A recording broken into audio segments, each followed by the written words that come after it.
What's up, everyone? This week on the pod, we are going to do a Super 7 episode on the Great Pacific Northwest. This episode, we have Dan Sant joining, along with Posy Chris of Champion, and Kim Possible once again. So it's a fun pod, and we're doing lists of one of the areas that produced, some of the best music of all time. Please support the podcast by subscribing to it wherever you listen to it. Also, please give it a like, rate it, or review it wherever you listen to it. That stuff really matters. And then if you want to go the extra mile, you can go to patreon.com/185 miles south and become a monthly Patreon. There are bonus podcasts and so forth there. And these guys and girls keep the podcast alive by donating a little bit of money every month. It is much appreciated, and they are my heroes. Let's get on to the pod.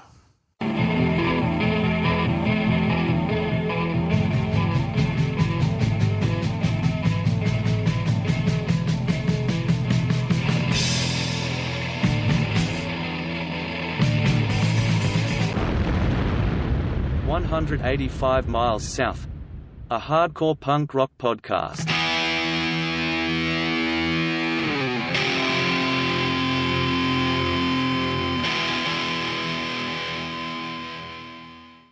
All right, what's up, everyone? This week on the pod, we're doing another round of the Super 7 playlists, and this time we are paying homage to the Pacific Northwest. On the line, we got Daniel Sant of Over My Dead Body. What's up? I want to be referred to as the almost legendary Episode 7 Daniel Sant. Perfect. From now on, I will do that. Yeah, we also have Kimberly Yount, aka Kim Possible. You know her from Lose Records and the Shea Cafe. And she already said hello, and I cut her off. I blew it. My timing's fucking terrible. We also have Chris Williams, aka Posy Chris of Champion, and the awesome new band Change. What's up, Chris? Hey guys, thanks for having me. Yeah, man. So, Daniel, can you kind of give the criteria here of what we are considering the Pacific Northwest? Actually, let's give it to Chris because he can drop that little jewel about the Idaho question. Okay, Chris, explain to us the Pacific Northwest. Yeah, I mean, I think probably historically it's Vancouver down to Portland, so Seattle, Olympia, everything in between. I also consider Boise and Idaho part of it, and kind of extends a little bit based on just like, so Rainfest was a big fest in Seattle that happened every year for about 10 years, and a lot of people would come from even a little bit further over into Alberta, and so I would even say like Calgary kind of has unofficial residency in my opinion in the Northwest, even though they're up above Montana. Yeah, shout out to Kamloops, British Columbia, one of the greatest in control shows we ever played. Oh yeah. Yeah, and then dude, is I guess no spoilers, but I'm so curious if someone has Idaho on their list. What was the town in Washington where that band Reserve 34 was from?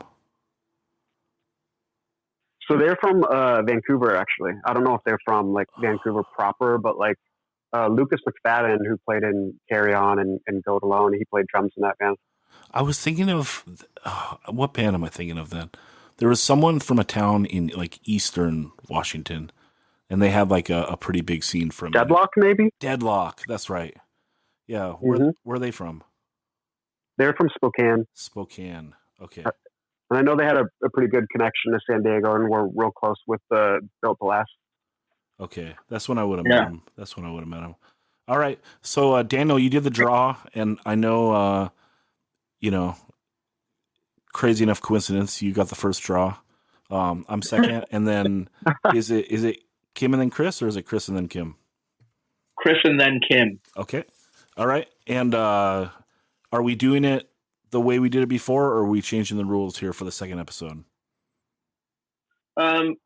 Well, after discussing it a little bit last night, we said just to go 1, 2, 3, 4, 1, 2, 3, 4. Okay. Because We don't want, someone's pick to get lost underneath their other pick. You know what I mean? If they do two in a row, like they may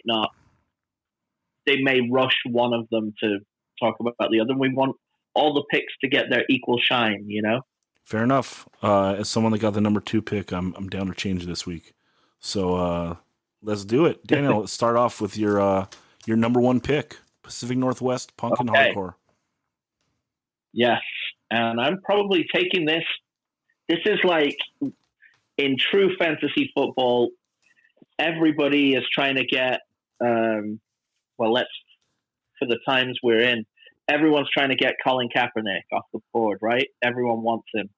I'm pretty sure this song, or this band in general, but this song in particular, is probably on a lot of people's lists, I would think. But here we go. Brotherhood, No Tolerance for Ignorance. Yes. What an incredible anti-racist song. What an incredible 7-inch that is just demonstrating that completely. But the lyrics of this song, like, don't fucking try it. Like, there is no tolerance for your ignorance. Like, we're not going to talk it out with you. That's through. When you take this mindset, we take this mindset and we beat your ass. Yeah, and there's no mistaking like what they're about with that cover of that 7-inch, right? Yep, exactly. And what also is amazing about it is the first line is, you say you're so proud of this country, but you don't even, I'm paraphrasing here, but you don't even acknowledge that it's made up of all these people. Yeah. What an incredible, like, insightful way to look at these pro-American idiotic racists, that they're not pro-American, they're pro one white supremacist vision for America, which is built on native land. It's unbelievable, the ignorance of people, but this song is such an inspiration for anyone in a hardcore band that, looks to the perfect anti-racist song, and this is way up there, if not the top of the heap. Not to mention, it's fucking amazing hardcore. Like, it's hard as shit. It's got, like, awesome 2-step part. Like, it's sick. This band is amazing. R.I.P. Ron, and, like, just what an inspirational band. Yeah, love Chris, it. you got anything to say about them from growing up? He's probably gonna say something when he picks it, because that's why I'm holding back. Because that was my fourth choice for a Brotherhood song. I got it all out there. So this is hard because I got to play a little bit of strategy, because I got 4 songs from a bunch of bands that I want. But so I'm gonna go with something where I need this song. I need it, dude. And that is Stay Gold TGIF. I fucking love this song so much, and I was scared that someone would take it. And I love the whole Stay Gold catalog, but this is a song off the first 7-inch, and I love it so much. Like, his heart is just like oozing out, like he's wearing it on his sleeve. It's coming out of his chest. In fact, he's saying, like, I'd rip my heart out of my chest just so you know how much I care for you, And the melody is like out of this world. It's got like the tempo they hit on like that, the break at the end, it's like all singing and shit, and then that little lead that comes in, and then let alone like the lead that they're playing like during, like at the beginning and during the verse is just so ill. So this is my choice, is my first pick. Now, we had a discussion before we came on the air, like, are we choosing our favorite songs, or are we choosing what we would put as like the 7 tent poles of Pacific Northwest hardcore? I necessarily wouldn't put this on the first tent pole, but I love this song so much, I had to have it in my list, so it is my first choice. Yeah, and that's part of the fun of this, like, strategizing to, like, almost compile just for fun little bragging rights, the best list. So you're going to put something you're proud of and that love, but also that will resonate with people out there to maybe check it out and listen to if they haven't heard it, or just be like, oh yeah, I forgot about that song. It's amazing. And yeah, I didn't want No Tolerance to be on anybody else's list but mine, so that's why I went first with that too. Yeah, and I was so stoked that this is actually on Spotify, so everyone can check it out. They actually just got added. Yeah. Like I saw Mandel post the other day that I think they were the ones that got it added up there, because I think it originally came out on Anchor Records. That's right. And who did Anchor, Chris? The Rams. Oh, okay. Record label. Yeah, Mandel's helping out some people getting stuff on Spotify, because he was also helping out Fred. He got the Annihilation Time went up there a couple months ago, or a month or so ago. Yeah, that was awesome. Yeah. So that song go ahead, sorry. Wasn't even available on Spotify last week, I don't think. So people are fucking stoked. Get on it, people. Let's run those numbers up. But yeah, great song, great dudes. Wish they were around a little longer. I think they broke up like right after the LP came out. Man, the world was their fucking oyster. If they could have stuck it out for a few more years, I think they would have been huge. But yeah.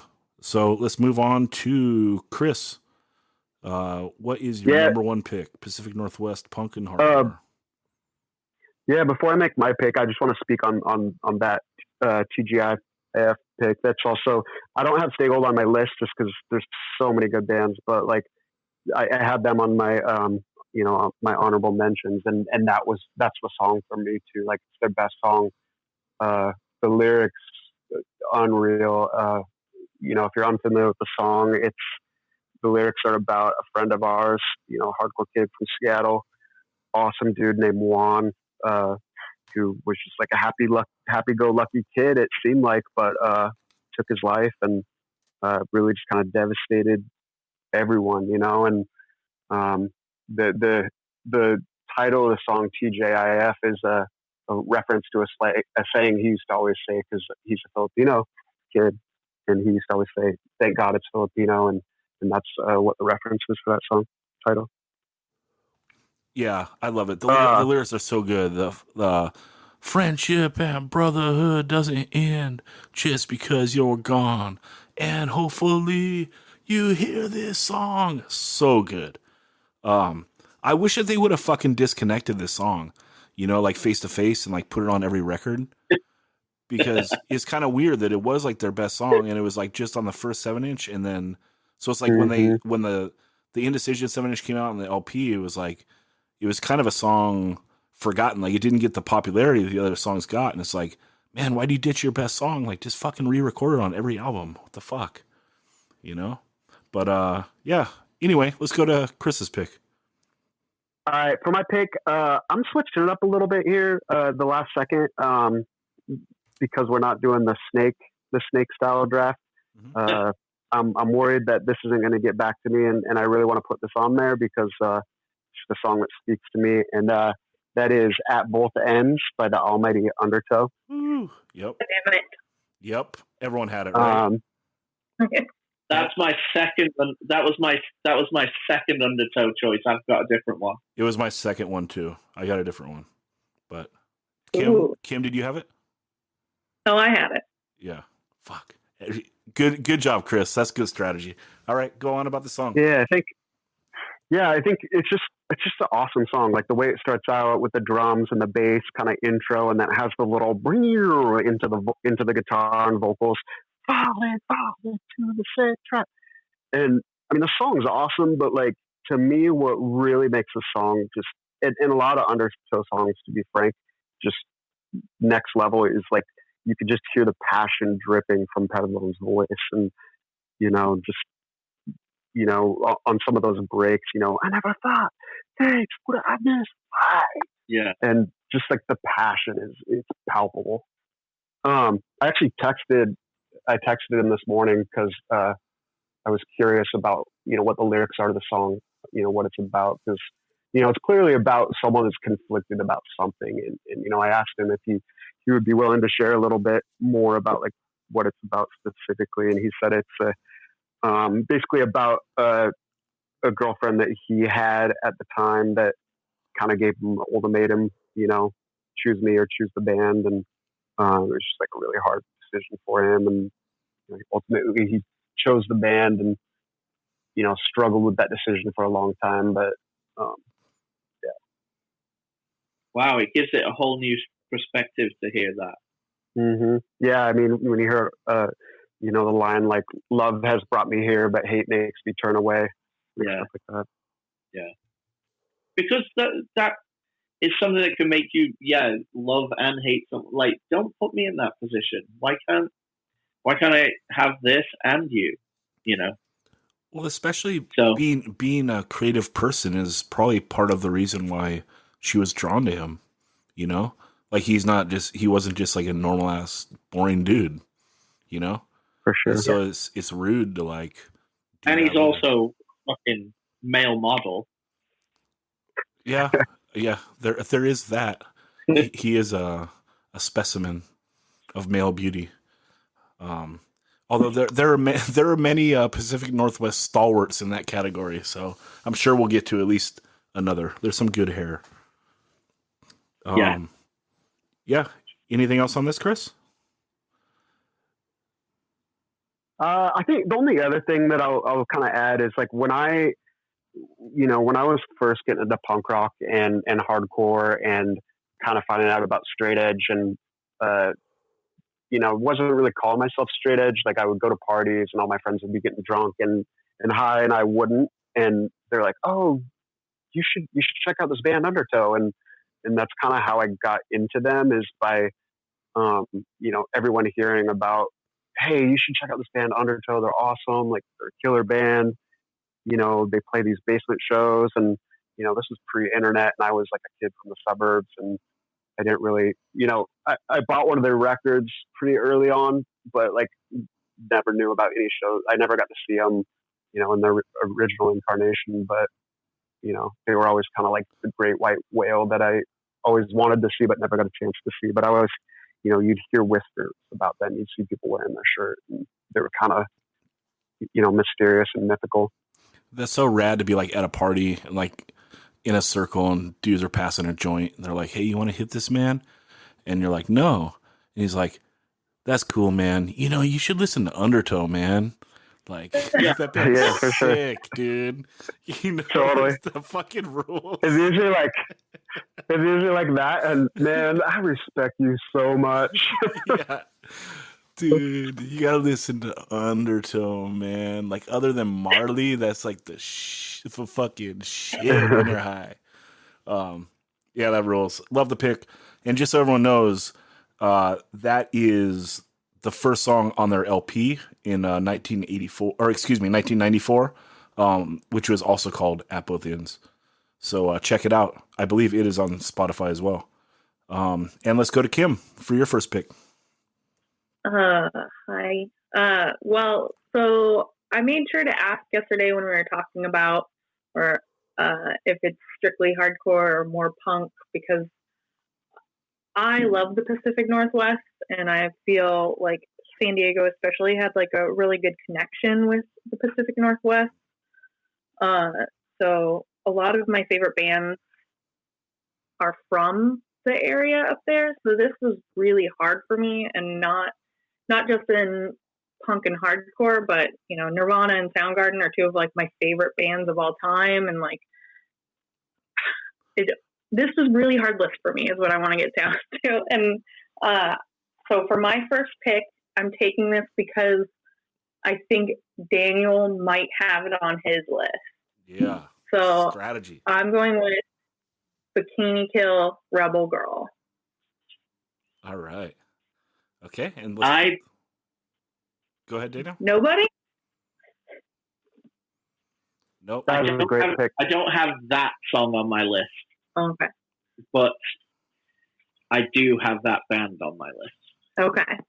definitely, I wouldn't say it's my favorite song, but it's a song that if we're wanting people to get into Pacific Northwest, obviously is very popular and I feel like would help people gravitate towards it. It's catchy.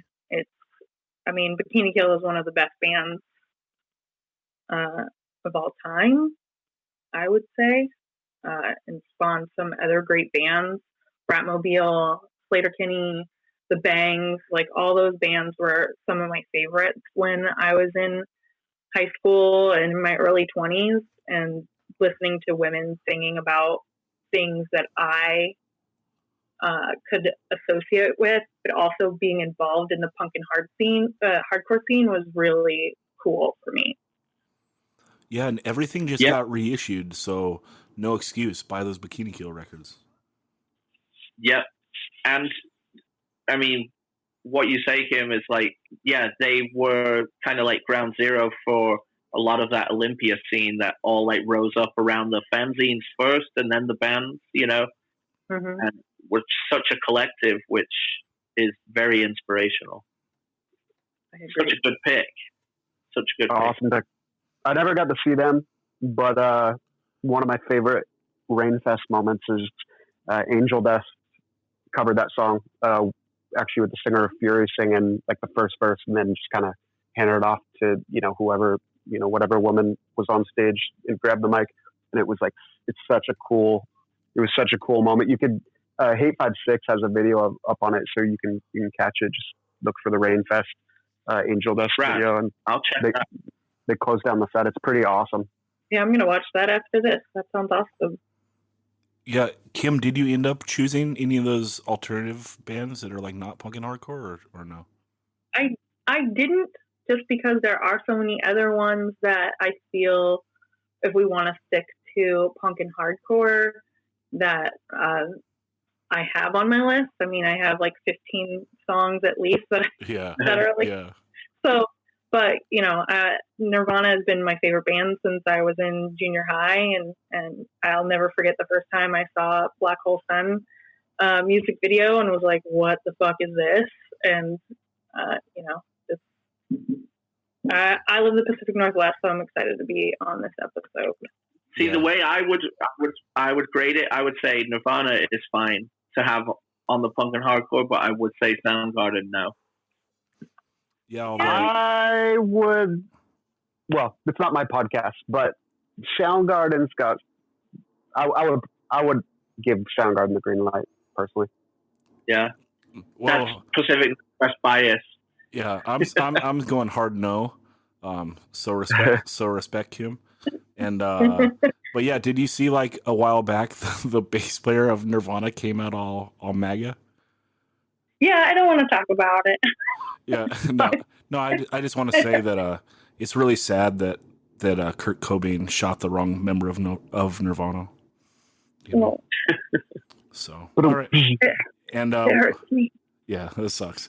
All right, back to Daniel, number 2 pick.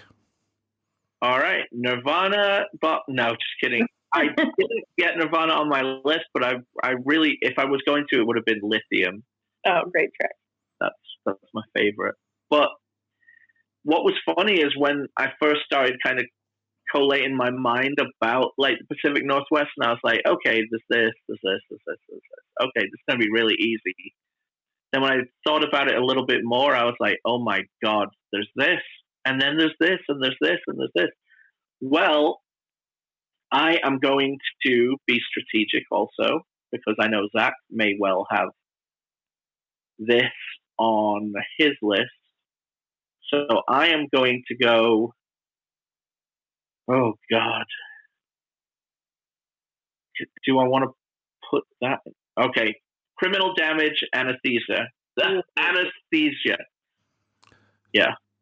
Yeah, so on my list, but I wasn't going to choose it because for whatever reason, the self-titled LP is not on Spotify. I know.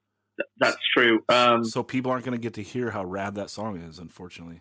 Go to YouTube, hear that, and then in the for the playlist, I will say The Heat. Mudslinger. Yeah, Mudslinger's a banger too. That's but my jam. I don't. Well, okay. I don't want to give away mine because there might be more Steelies on Criminal Damage, but I will just say this: their best song on every album is the last song on the record. Well, on the third LP, I agree for sure. Yeah, and this one, well, Anesthesia was the last song on the first record, right? Yeah, Yep. true. And then But Call of Death. Yeah. Okay. Well, the thing is about this band, if people haven't listened to them, like this is the closest any band has ever sounded like Blitz, but you add Portland to it. Mm-hmm. There's an actual Portland like grit that is on the feedback and the like the way the pedals that they use, but there's so much Blitz worship. Like Blitz, the Oi band from England, from Manchester, of course, the only northern Oi band. No, that's not true. Angelic Upstarts are from Newcastle, but that's the northeast. It doesn't count.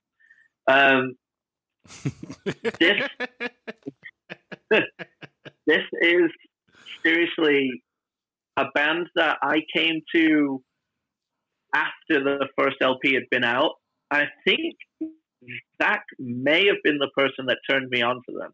But the minute I connected with this band, I fell down when you listen to a band for like 2 or 3 months straight and not really anything else. Yeah. That's how hard to fall in love with something. Then you have to put it away for a while because you've just driven it into the ground, and then you come back 6 months later, or they put out a new record and then you get really excited again. Well, that's how I was with this first Criminal Damage LP. I went bonkers for it. Yeah, because it's sorry. ticking all my boxes. Go ahead. Yeah, well, I just want to say that and also the first 2 LPs came out like it's 06 and 07. So like you get so much material off the bat, and then they're the perfect combination of like hard and melodic that like, oh my God. Yeah, you can just, like you said, you can listen to it for months straight. And Daniel, I'll jump on your pick and I'll just go because I'm taking Victory off the second LP. Like I said, their best songs are the last songs on the record. So this is the last song off their second LP. Starts out with like that lead, and I am a sucker for any lead that sounds a little bit like Screech Weasel, like the one note leads, and this is like right there.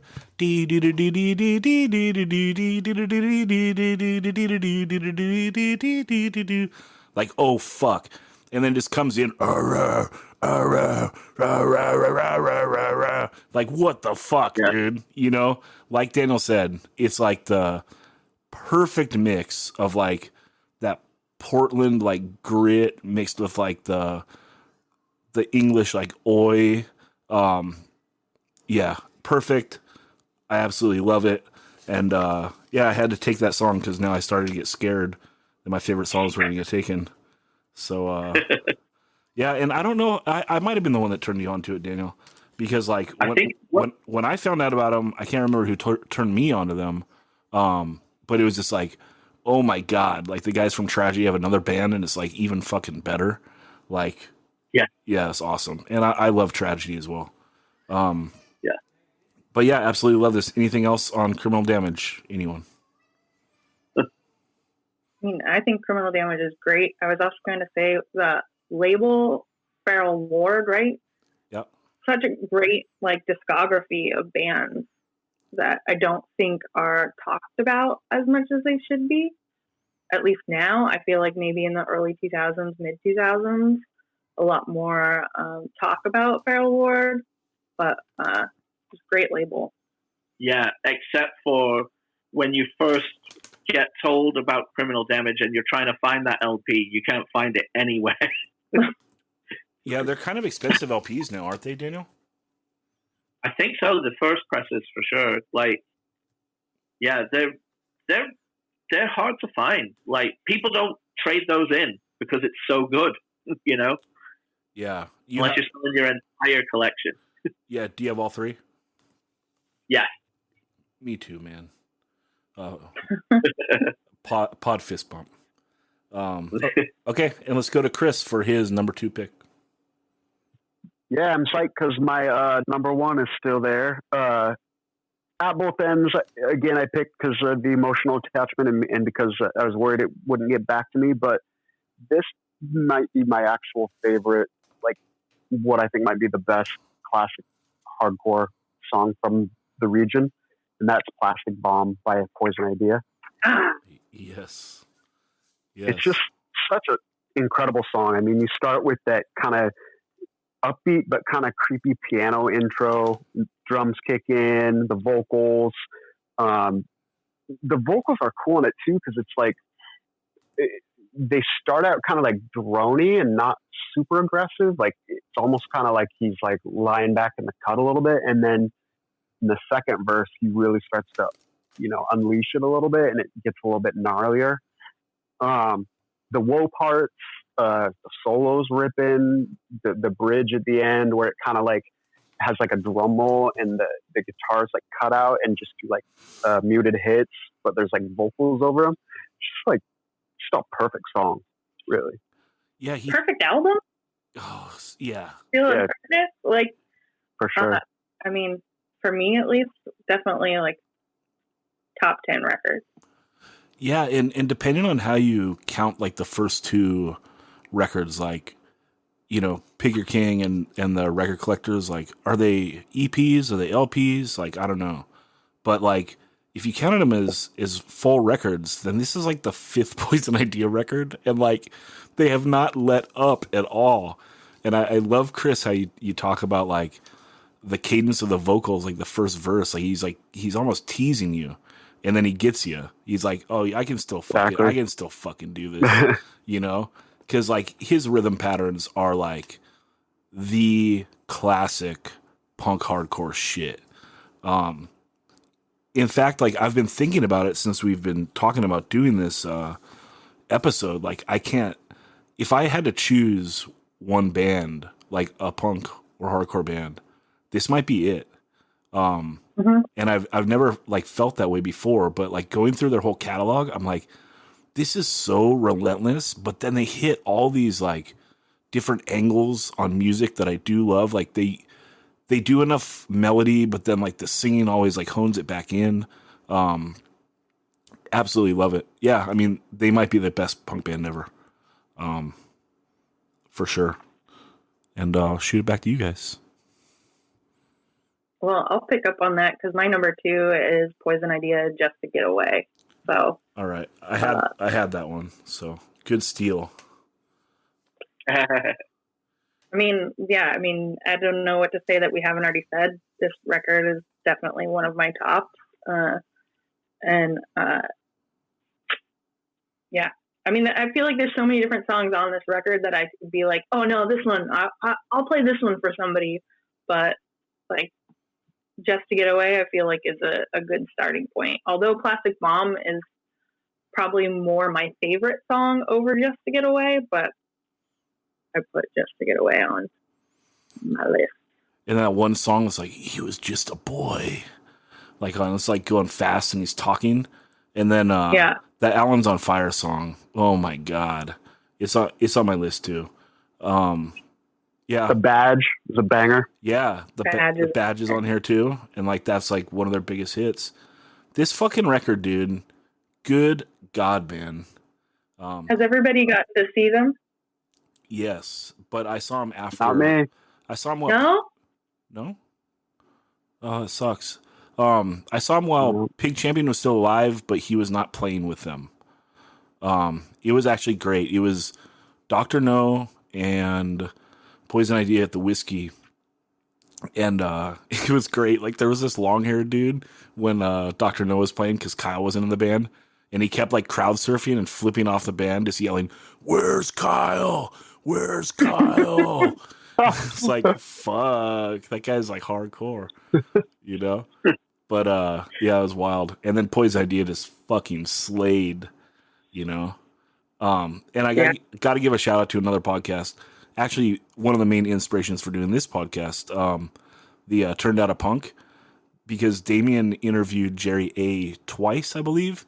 And those are like two of the best interviews I've ever listened to. So if you guys haven't heard it, you guys got to go to Turn That a Punk and listen to the two Jerry A interviews. They're fucking amazing. I got to have them on here at some point to steal some of the stories for the listeners. But yeah, this is great pick by both of you guys. And I will have to choose a different Poison Idea song. How about that? Let's shoot it back to Daniel for pick number 3. Okay.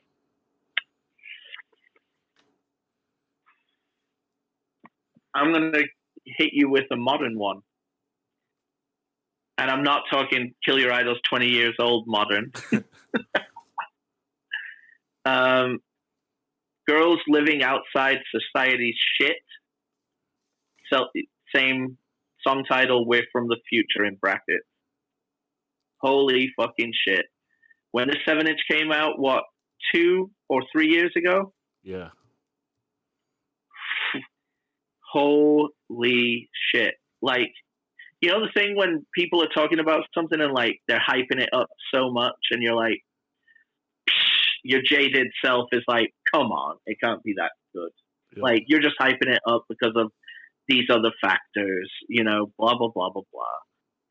And then you get that record and you're like, oh, they are not joking. This thing fucking rips. Lyrically, presentation, mission statement, and straight up just blistering hardcore. Like, this is an incredible 7-inch, and this is the first song on it, and it is just brutal and amazing, and I fucking love it. Does everyone have this 7-inch? I do not. I do have the 7-inch. Both of them. I think I have. Yeah, I've both as well. But I do not have it on my list. I did not even know they were from the Pacific Northwest. I thought they were from NorCal. Yeah, Olympia. Oh, shit. Yeah, this band fucking ripped and deserved every little bit of hype they got. Because, you know, Daniel, I do like the mentioned mission statement. Like, they were out there and they fucking ripped too. You know, it was like, this is not, I don't know. It's fucking awesome. They deserve every little bit of hype. Totally delivered. The 7-inch, this one in particular. The second one's cool too. I enjoy it as well. Yeah. But yeah, they fucking ripped. I wish they didn't break up. Do we know why they broke up? They broke up like way too soon. I think they broke up because they felt like people were co-opting the movement for like clout and hype, you know. And it was just kind of like, no, like this is beyond that. That's the feedback I heard back from 1, 2, 3, 4 Go Records that put on their first shows around the Bay. Mm-hmm. And they one of the guys there told me that they just burned out on the fact that people were jocking them so hard. Like, they would go to play a small venue and there'd be like 400 people trying to get in, you know, and they will something along the lines of like, well, fucking like, it just felt corny to them after a while, apparently. But if the band is that good and that many people want to see them, you can't blame that people like have good taste, you know? Agreed. But I think some of that attendance was on the back of them being featured on a Vice article or something. Oh, yeah. That's interesting. Like, this is, you know, Daniel, you love my terrible analogies. Yes, I do. But no, I went and saw Rodriguez play, and they did that whole documentary, the Searching for Sugar Man, which is why everyone found out about him. You know, like, because he was not popular before that movie. But, like, it was weird going to the concert because it was, like, all walks of life. You know, like, they packed out the Casbah. Like, they oversold it. And so there was a bunch of old people that, like, had to, like, stand in that back bar area and just, like, listen to it on, like, the speakers. You know, because, like, it was too hot in the front room, you know? But it's just, like, I don't know. It doesn't matter what gets you into something, like... Hopefully all the fans were there for righteous reasons. Like, but you know, I don't know. I fully agree. I feel like, you know, something that goes on a little too much in this world nowadays, especially on our supposed free thinking side of the aisle on the left, is that we're so quick to write somebody off for the, without even like, well, let's have the discussion. Let's, talk about things and see where someone stands, with people being canceled or people being like, oh, you're just a fucking hipster. You don't even like it. Yeah. There's just not enough empathy out there for an alleged empathetic movement. Yeah. And I feel like the only people that could make the decision to not want to do this any longer are the people in the band. But I wish they'd stayed a band, because what a powerful statement. What great attention being brought to an under, I don't know how to put it, like a walk, basically trans rights just not being understood by many people in the world. And it provided another talking point, and also just the like, hey, you are not telling us what we can and can't do. We're here to fucking smash you if you're not going to give us our equal rights, and that's fucking great. And also in a scene that has been, categorized as macho for like generations. It's like, because we talk about, lyrics that either aim in or aim out. And like, this is one where I don't know if, well, obviously the big picture is more important than everything, but this is also like a message that needs to be said inward and outward, Truth bomb, for sure.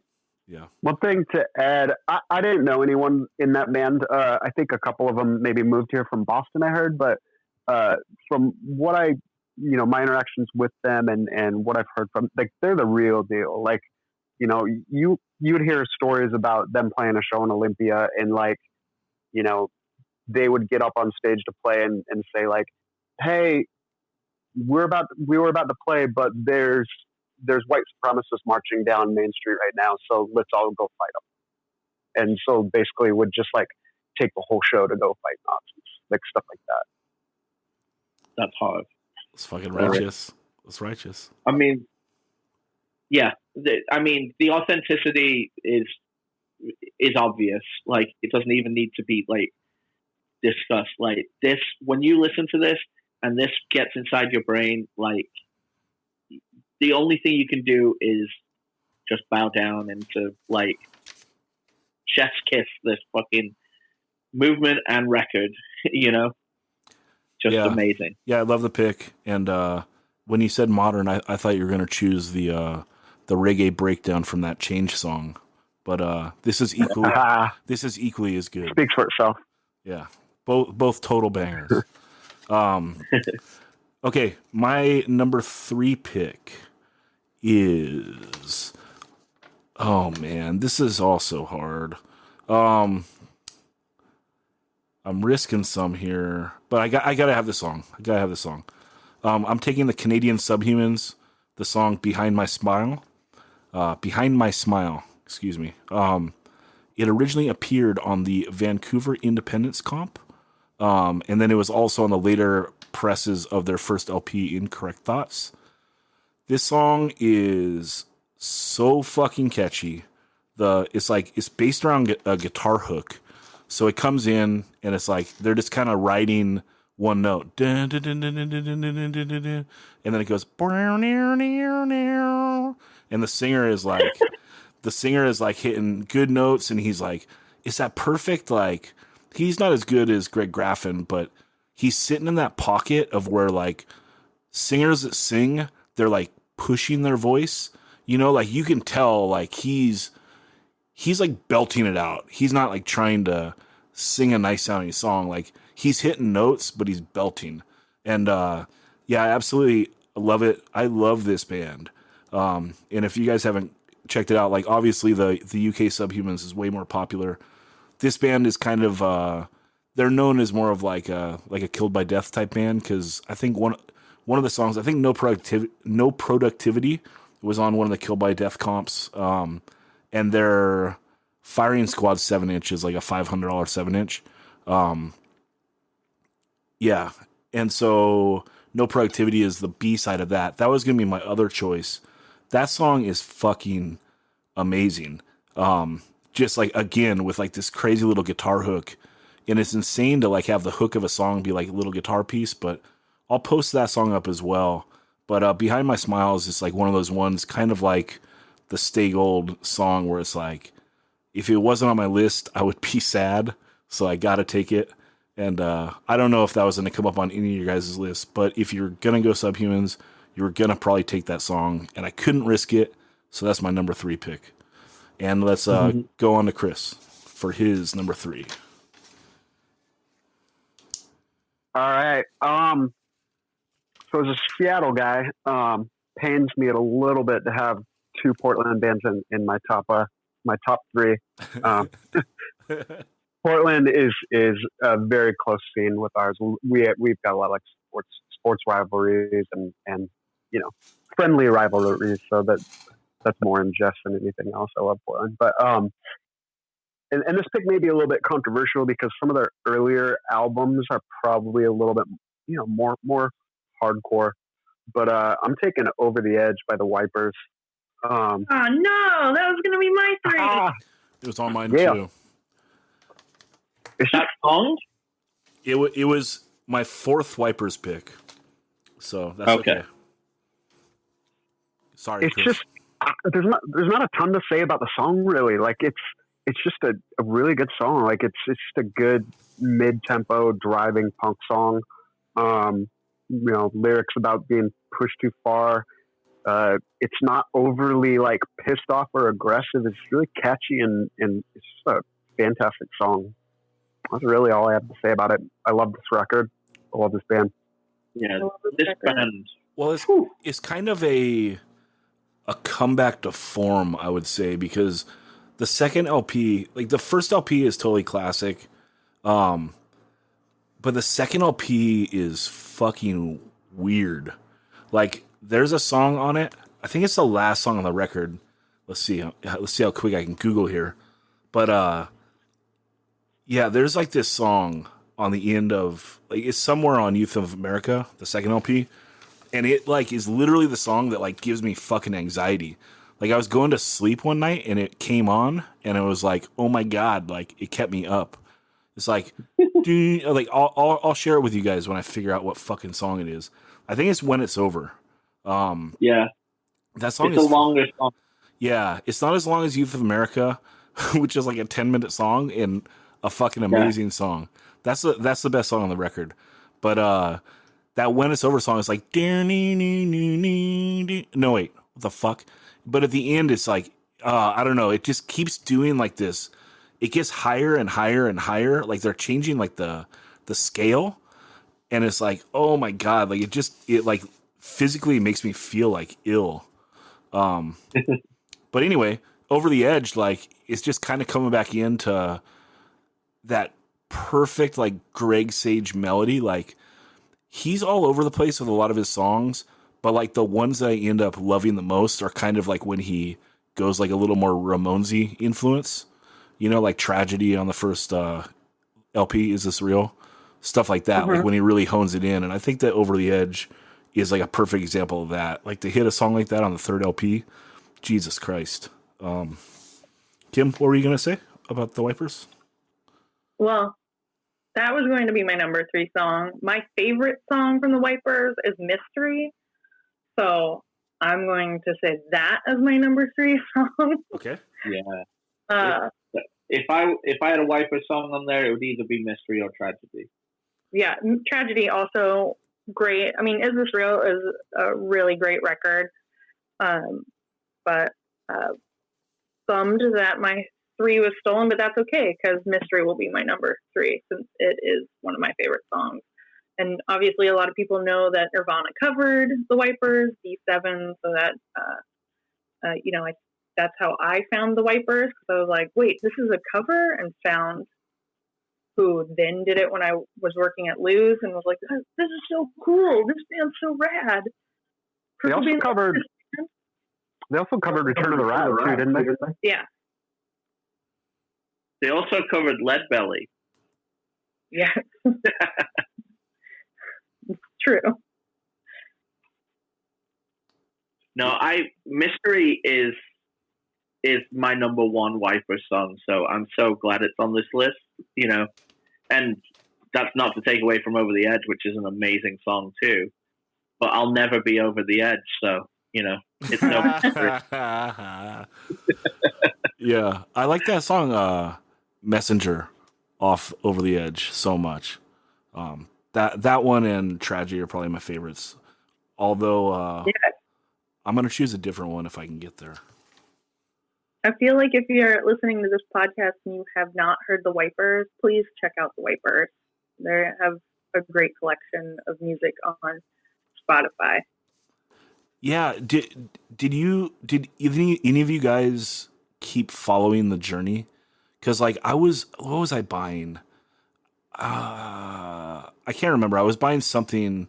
I might have been buying Greg Sage, the LP, his first solo LP got re-released, and I think I was buying it for someone. And the guy that was checking me out was like, "Oh, did you ever listen to the later Wiper stuff?" And I hadn't. Did you guys ever listen to The Circle or Silver Sail or Land of the Lost? I think he was saying the Land of the Lost is still really good. I just never gave it a chance. No, I will freely admit, I'm a first three records. Yeah, so everyone quit on Over the Edge, huh? Same. Huh. I think maybe that should. Everyone knew it could be topped. Okay, I think that's got to be our homework assignment. That we all go listen to Land of the Lost and then talk about it on a Patreon episode. So the way I think about Wipers is very similar to the way I think about Gang of Four.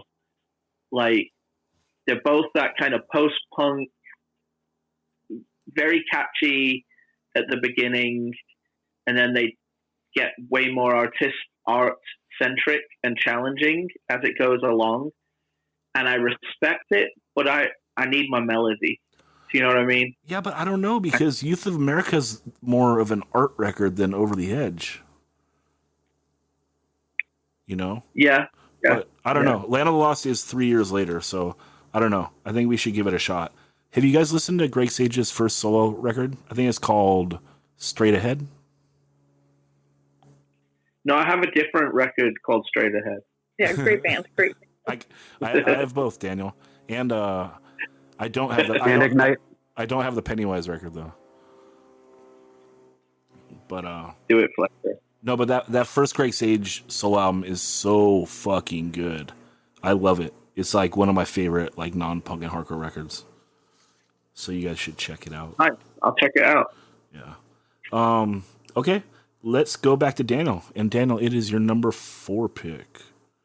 Ooh. All right.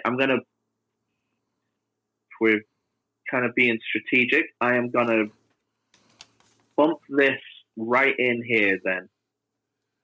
Tragedy, intro / the point of no return. The beginning of the first LP. Yep.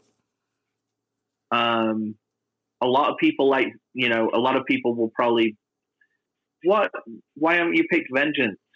Vengeance is the song I identify with at the top of the Tragedy pile. Well, Daniel, But not to jump in on you again, but I'll take that one. Yeah, I know. Being last sucks. I know that's coming, but to me, Tragedy was such a changer, game changer of pretty awesome levels, and the diversity of the crowd that they would bring out, crusties, core kids, punk kids, whatever, just everyone loved Tragedy, right? And the way the record opens with the acoustic and then just fucking those pedals and those amps and the way it just, the dirge, but it's fast and pissed. Fucking hell. I was a disciple immediately upon hearing it, Yeah. And I think the song The Point of No Return is just, oh my God, what an entry statement. Yeah, I mean, Can I rain on your parade a little bit? Oh, go ahead. Uh-oh. Yep, go, Chris. I don't think they lived in Portland yet when they recorded that song. So this is what I was going to say is I even texted a friend and said, do you consider Tragedy a Pacific Northwest band or a Memphis band? Because I wanted to make sure that what I was picking was for Pacific Northwest. Okay. So then I will take Vengeance. Wait, but we didn't get the answer from Kim. So what did the friend say? My friend said yes, they're considered Pacific Northwest, but Absolutely. So don't steal my pick, Daniel. What the fuck?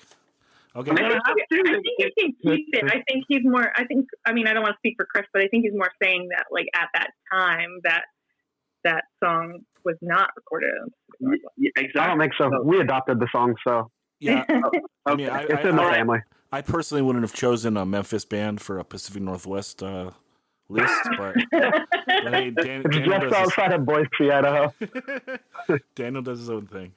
Okay, so Daniel, No, it goes from Calgary, Alberta, all the way down to Memphis. all right. Well, I'm going Jailhouse I do Rock. just want to say that I'm sorry. I just want to say I just got all of your guys' texts this moment. So. Oh, nice. Well, have you guys ever had that great Pacific Northwest barbecue sauce? Okay. I'm gonna just say though, one time at the Che, I was volunteering for the night Tragedy we were playing, and holy fucking shit, the anarchy of the Crusties all rolling up with 2-liter bottles full of booze that they were trying to bring into the Che and like mosh with in the pit. And so myself and a couple other people were trying to like, hey man, you can't have booze in here. And it was like getting a bit aggro. Tragedy all put down their instruments, grabbed the Crusties that were being the problem, and threw them out the back door. The band got off the stage, grabbed the crowd, tossed them out, went back and started just fucking destroying again.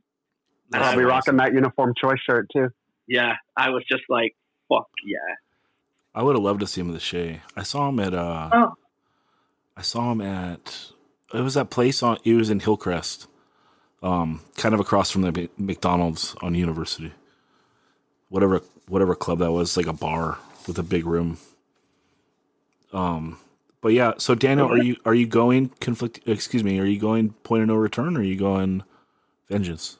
I'm going intro / Point of No Return. I don't give a shit if it's recorded in Memphis. They are a PNW band for sure. I think you're good. We adopted it into the family. Okay. All right, good. All right. Before Zach's pick, Yep. I just want to add, like, I've seen them a handful of times. They're amazing every time, but I'll never forget the first time I saw them. I was on tour. It was somewhere in the Midwest. I don't even remember where. I don't think so. I think it was like Kansas City or something. Middle of a snowstorm. We played with them in like literally someone's living room, and I hadn't heard them before, and just had kind of written them off as, you know, standard crust punk, and holy smokes, I've never heard someone at a house show sound so good. Like, it sounded huge and burly and ugly and beautiful, and like this band, the music they write, it's just like the soundtrack of the apocalypse.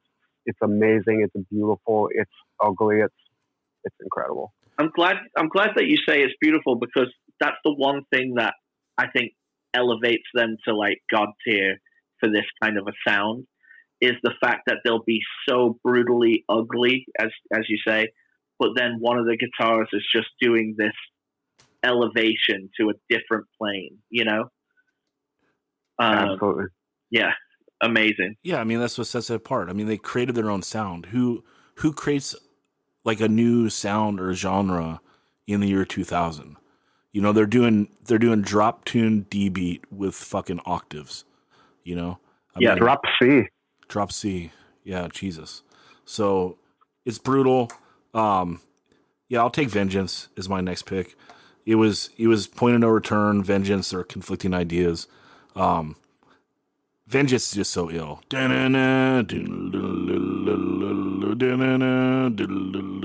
So gotta go there. But the funny thing is, I remember like the first time listening to that record, which is the second record, Vengeance, and like it's kind of like going to sleep or something.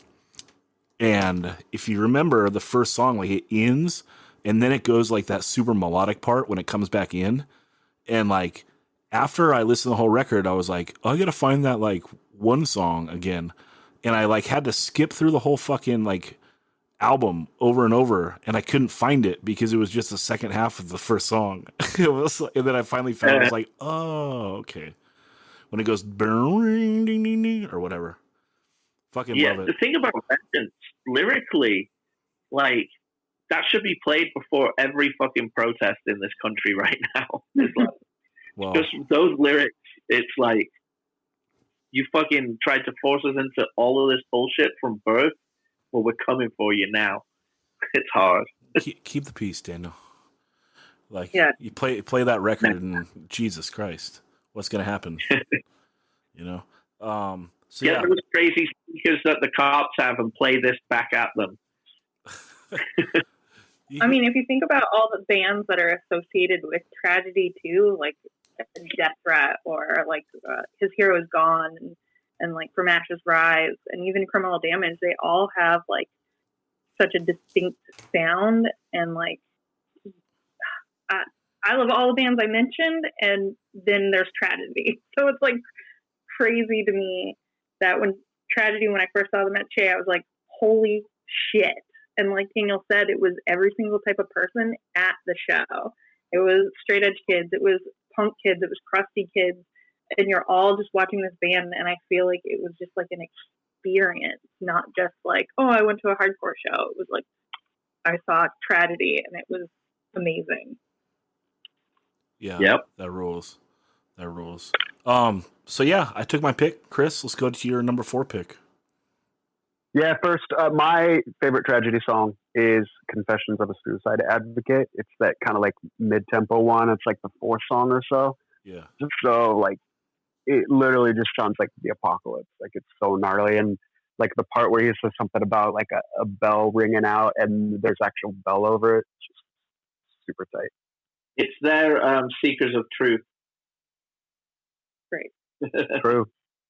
And their When Tigers Fight. Yeah. Except there is a bell to go ding.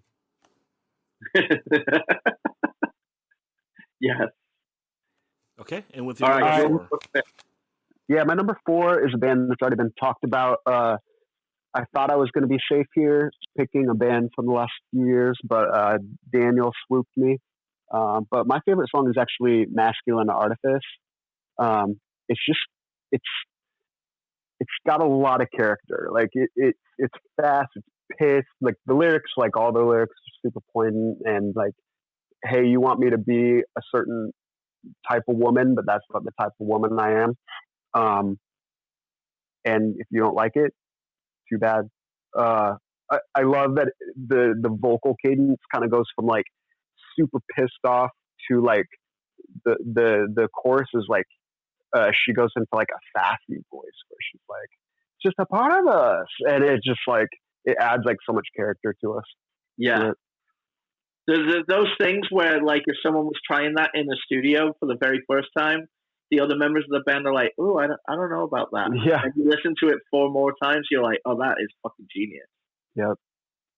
Totally. By the way, Chris is talking about Gloss again. Yes, I didn't say the band name. Yeah, Girls Living Outside Society shit. Yeah. Fuck yeah. Yeah, another. Just to echo Dan's comments. I remember when I heard that demo, I'd seen their name floating around a little bit, and they kind of came up around the same time as another band that I can't remember their name, and I always kind of just got them confused with that other band who I had listened to, and was like, this is good, good hardcore, nothing like special. And so I thought that I had heard them, and then somehow, I went to go check it out again, and I was like, whoa, I was like instantly floored, just like, this is special. Like, I will say, like, this is the best hardcore demo that I've ever seen come out of the Northwest in my time, being in hardcore. Awesome, special band, important band. Just the rage is just, again, it's palpable. Like, you know what band it actually kind of reminded me a little bit of, just musically and sonically, is No Reply. It's just like pissed off and fast, and That's kind of who it reminded me of at first. But pissed off especially. and fast, but also smart and catchy, Yep. which is what makes it great. That No Reply is a great shout. I never really thought of it on that level, but when you mention it, I'm like, I can see that. And the Boston the Boston import into another area's band, you know. True. Ripping us down. Great pick. Chris, let's go to Kim for your number 4 pick. Okay, I am going with Go It Alone, Our Mistake. Yeah. I'm a big Go It Alone fan.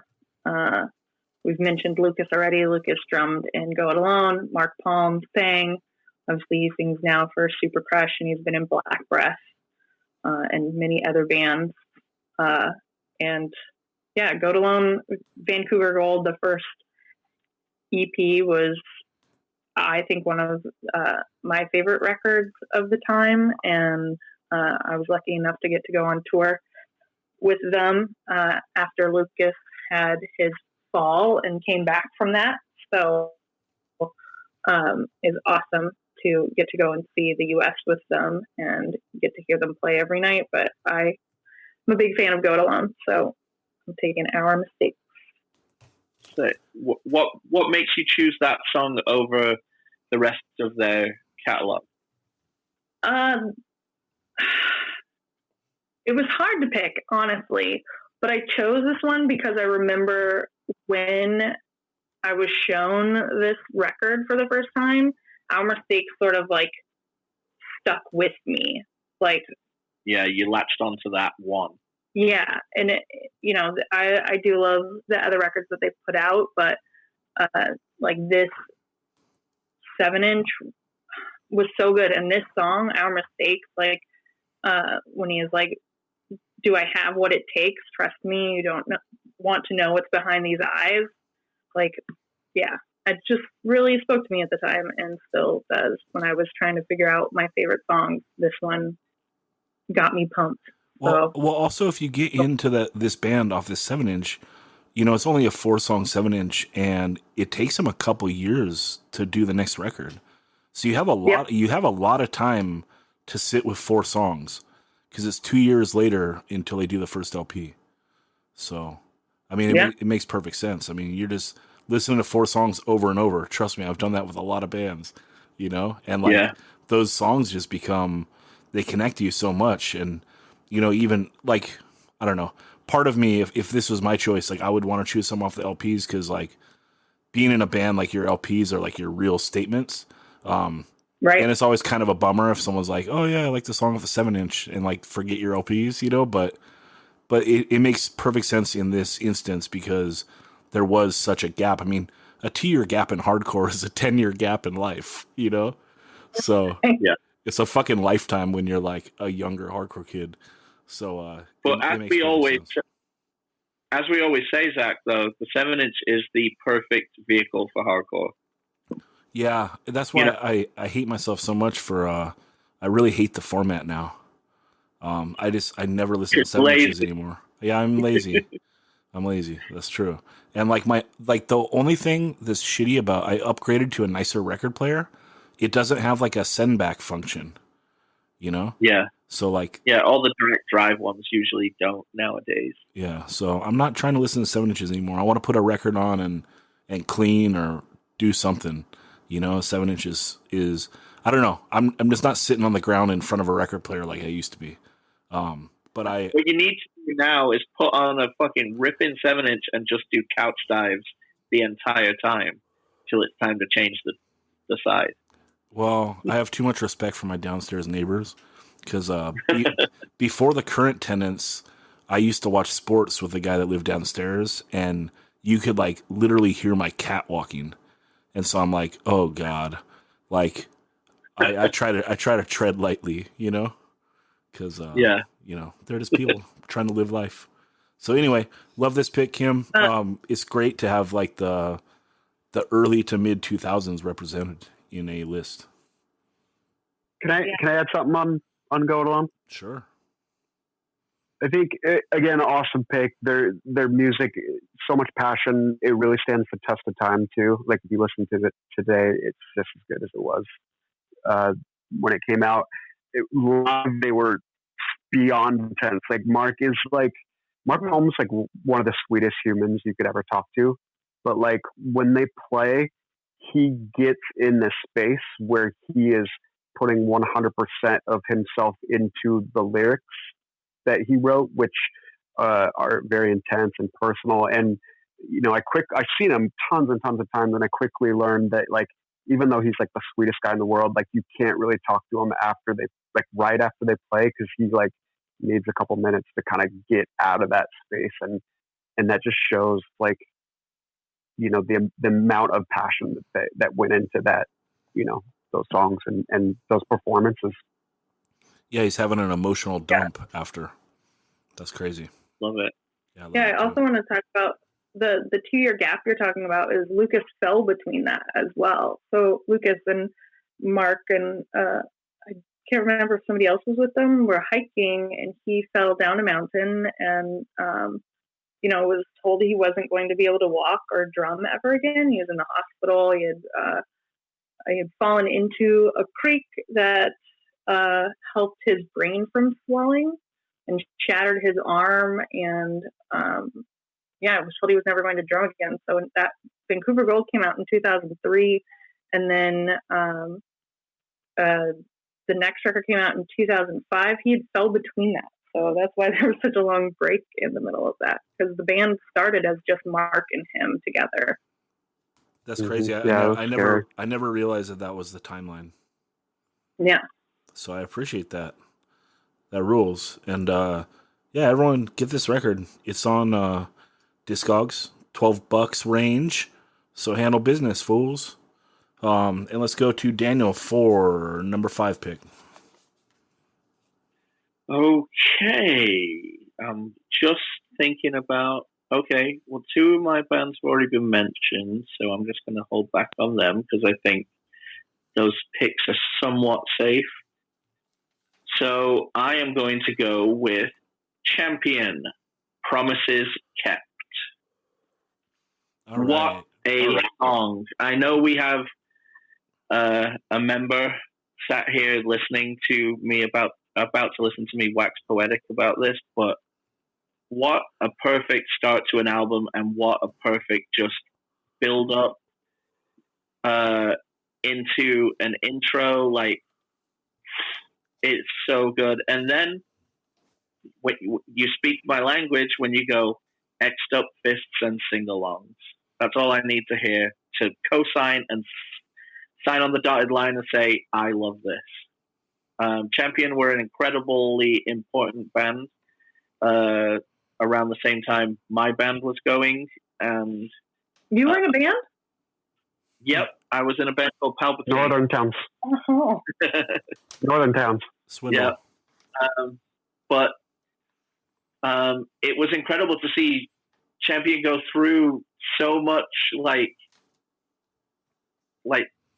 I mean, we fucking repped for them from demo on down in San Diego, but it was incredible to see the country catch on like later, and to see that Champion were going all over the world was awesome. Yeah. Yeah, Daniel, that was so rewarding, I think, seeing Champion catch on late, because it was like one of those examples of like the good guys win. You don't get a lot of those in life. And it was like, fuck yeah, the good guys won. Like, they gained popularity like pretty late, unless I'm totally wrong on that. But yeah, it seemed like Champion did pretty good, out the gate, like even starting with the demo. Always a respectable band, but as far as like a boom popularity, it was like the last record. Yes. Yeah, I mean, people wanted to check Champion out on the back of Trial. Right. To an extent, I would say, like, I mean, Chris can correct me on all of these points, but this is my viewpoint. People heard like, oh, it's a even though Tim wasn't an original member, a lot of time, like, you know, that's the kind of thing that makes somebody want to check something out. We already were fucking with Champion because we'd met them as roadies of Left With Nothing, you know, and we just fell in love with the dude. So the minute any music was coming out, and I think you even gave me a tape on the second time you came to San Diego, Chris. Sounds about right. Yeah, and you know, the name alone is just completely ticking all my boxes. You know, I have many a Champion hoodie. It is the hoodie for a hardcore kid. Even though, you know, they were lately tried to be taken over by AN zip-ups and Bane zip-ups, Champion hoodies are still where it's at. Was Left With Nothing was Left With Nothing Eric Markley's band? No, that was Last Man Standing. Okay. But they were both around about the same time. Okay. Sorry, Daniel. Go ahead. Just to go back to the actual song Promises Kept, like, it's the title track and first song on the LP on Bridge 9. But the musicianship from the start of Champion to that song, you know, transitioned greatly, and I don't think a band that's been firing on all cylinders, you know, in a later incarnation of their work like this. You know, hardcore bands usually come out the gate, burn the brightest at the beginning, and then everyone's like, yeah, you know, I do fuck with the more recent stuff, but I prefer the old stuff, you know. Whereas Champion, like, every year they just, you know, added another piece, or just got a bit better, and just were so, like, and not to mention, I'm not going to gas you up too much, Chris, but you are one of the best stage presence guitar players of, like, in hardcore. So that adds to it quite a lot too. And like Zach said, you know, Aram and you and Todd and co, like, the good guys won. Fucking amazing song. Yeah, and Chris is one of the only guys that is acceptable smiling on stage. He gets a pass, but no one else does. Sorry, you said acceptable what? Smiling on stage. I generally like a scowl, but you're one of the rare ones that can pull off the smile. I appreciate it. We were talking on the text today, Chris, I was saying let's save it, but you were mentioning when you met Daniel and when you met myself. Can you remind us? Because I don't remember. Mm-hmm.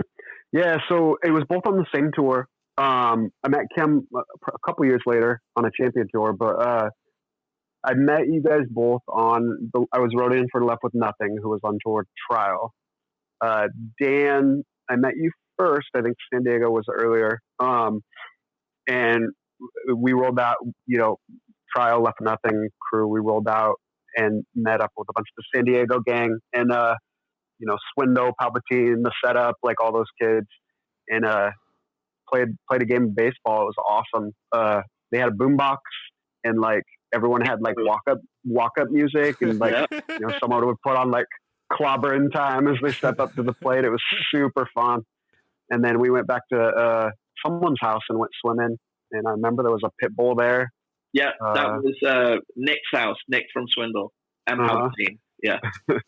And yeah, it was like a perfect summer day, you know, like baseball, swim, hardcore, and then I'm sure there were burritos afterwards. And yeah, and real quick, what was Don Diego's baseball entrance song, Daniel?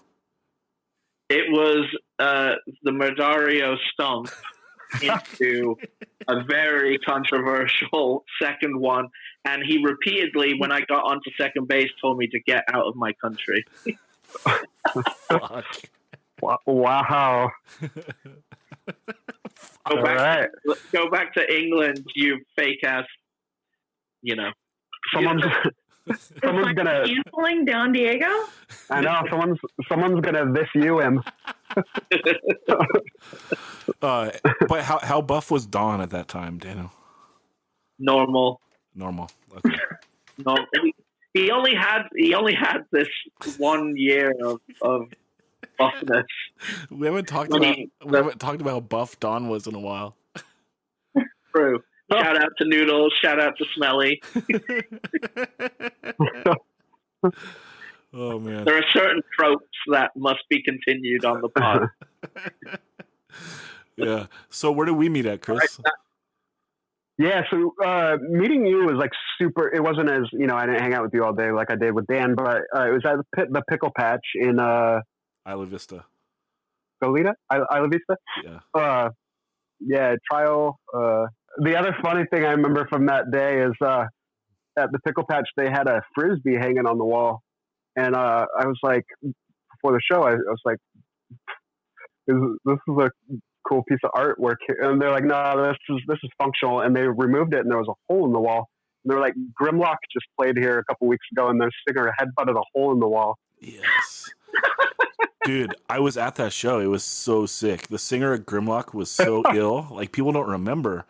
That guy was like, oh yeah, he was like, speaking of buff, yeah, he was like the singer of Harm's Way. Like, he was super buff and gnarly like that, and it was crazy because like they were just a pretty generic like mid-90s metalcore band, but he was like so amped, and like the thing I remember about after every song he'd go fucking A. So, and dude, I saw him at the Pickle Patch, and then I saw him a couple nights later at Showcase. I was just going to every show. It was like them, Hold Strong. That band Culture was supposed to play, but they dropped off the tour. That was a bummer because I wanted to see them. But yeah, so Grimlock, when they played Showcase, this was wild. The singer, he fucking went up to that like area where they used to sell merch, like up top in that like balcony area, and he like climbed down to the stage head first. Like, he was just a fucking animal. And Jesus. yeah. That's like a reptile. Yeah, it was just like full like roid rage, like just going nuts. And then after every song, fucking A. I was like, oh, this band rules, dude. And they had that one song that goes, I am angry all the time. It was so rad. But yeah. Anyway, that was nice to take a walk down the Grimlock memory lane. And sick band name. Yeah.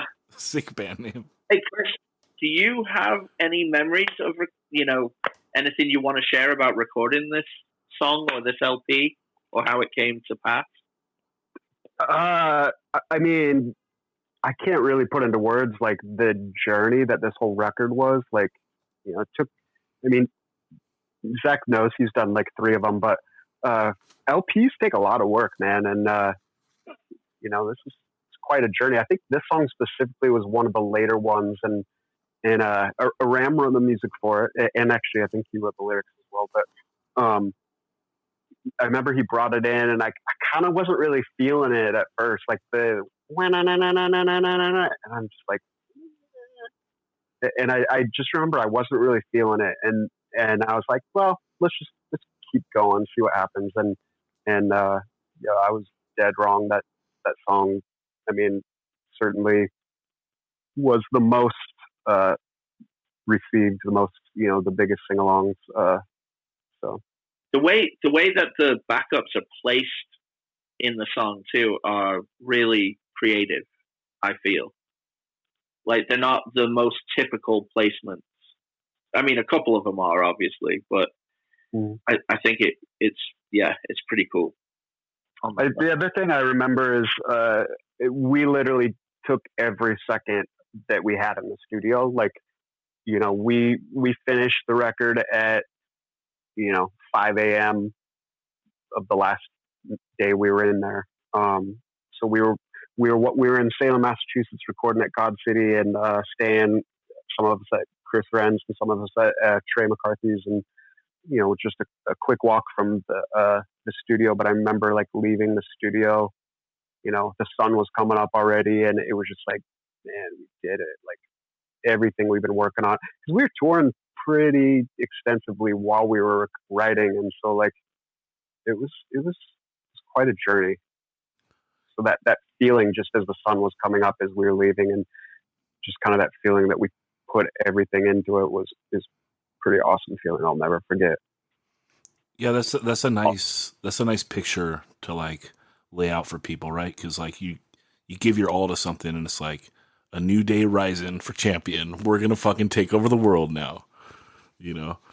But I thought that was interesting. You saying that you didn't like the song when you first heard it, because that is a really weird thing, especially with LPs. Is someone might come in with like a studio vision for a song, and it's like hard to explain, and you haven't, if you've been playing a lot, you know, you haven't had time to practice and jam it all out, or maybe it is just like a studio type idea, and it's hard to take that step back and like let it happen. You know, you got to believe in the people in your band, and sometimes just let them go, and that's when magic can happen.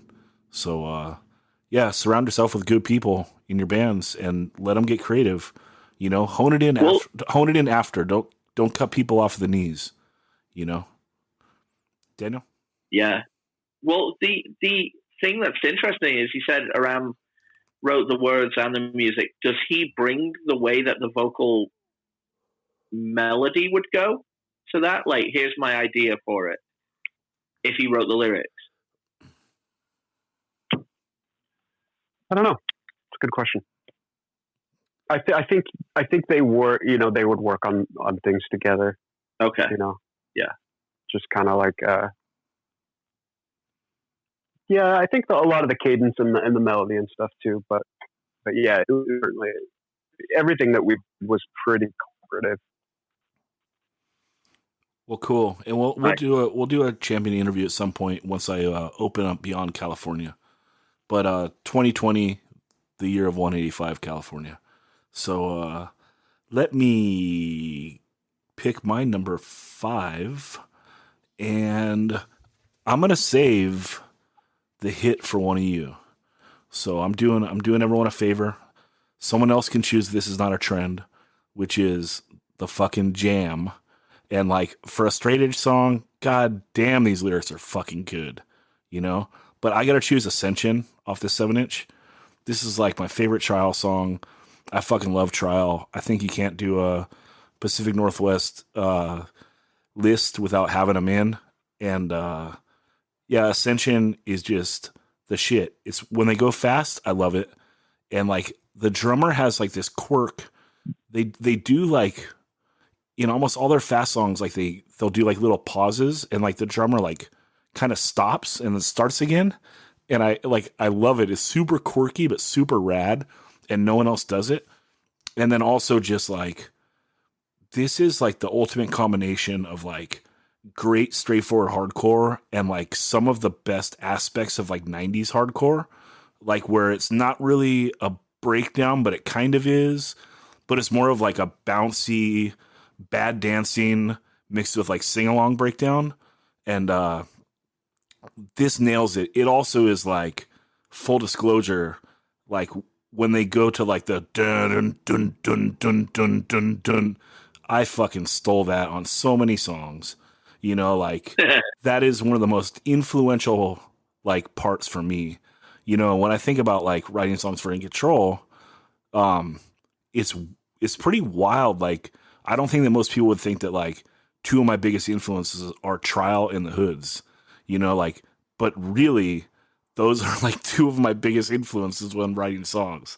And yeah, directly correlated to this single song off this record, the Foundation 7-inch, 1997, New Age Records. Shout out Mike. Trial, Ascension. This is the shit. And I hope someone else picks This Is Not a Trend, because it's got to be on a list too. But yeah, I'm going to Ascension as my number 5, and we will send it to Chris for his number 5. I'm glad you picked Trial. I don't have them on my list, which feels bad because it, you know, I mentioned Undertow was the White Whale, the band that people whispered about before I found out about shows. Well, you know, once I found out about shows, like a lot of the bands in that era were really kind of doing noisy, like dead guy worship stuff, which Shout out Nine Iron. I was digging it, you know, but like, you know, I came from a punk background. I like fast hardcore, and Trial was really the band that was that band from that local band for me, that played that style of fast hardcore that, I was so passionate about. And so they were super important to me. They were the band, like literally the band that I would be stage diving onto my bed for, so psyched that you picked them. No problem, man. The next one on my list, I'm going to skip because I have a few different songs that I'll wait and see if one of you pick them. But Kim picked Bikini Kill, and the reason I didn't have Bikini Kill on my list is because of this band, and that's the Gits. I'm not sure how familiar you guys are with the Gits, but they were a band from the area in the early 90s or so. Played a kind of similar style of Riot Grrrl-esque punk, and just like Bikini Kill, like the Mia from the Gits, like her vocals would just like drip, like she had this kind of screech that would just like it was so sick sounding. The song that I'm picking is called Spear in the Magic Helmet, which is kind of a revenge song against like violence against women. Yeah. The lyrics are awesome. Sadly, the singer of the Gits was raped and murdered, and it became a victim of the same, exact style of violence that it's thinking about. But such an important band. The tragic murder, really, it was a little bit before my time. But as I was getting into, punk and grunge and the underground music scene in Seattle, like there was still, it was still there. Like the ramifications, the ripples from it were still there. There was still, her murder went unsolved for 20 years, I think. I first heard about them and the murder from Kurt Cobain. Do you know? Mm-hmm. Mm-hmm.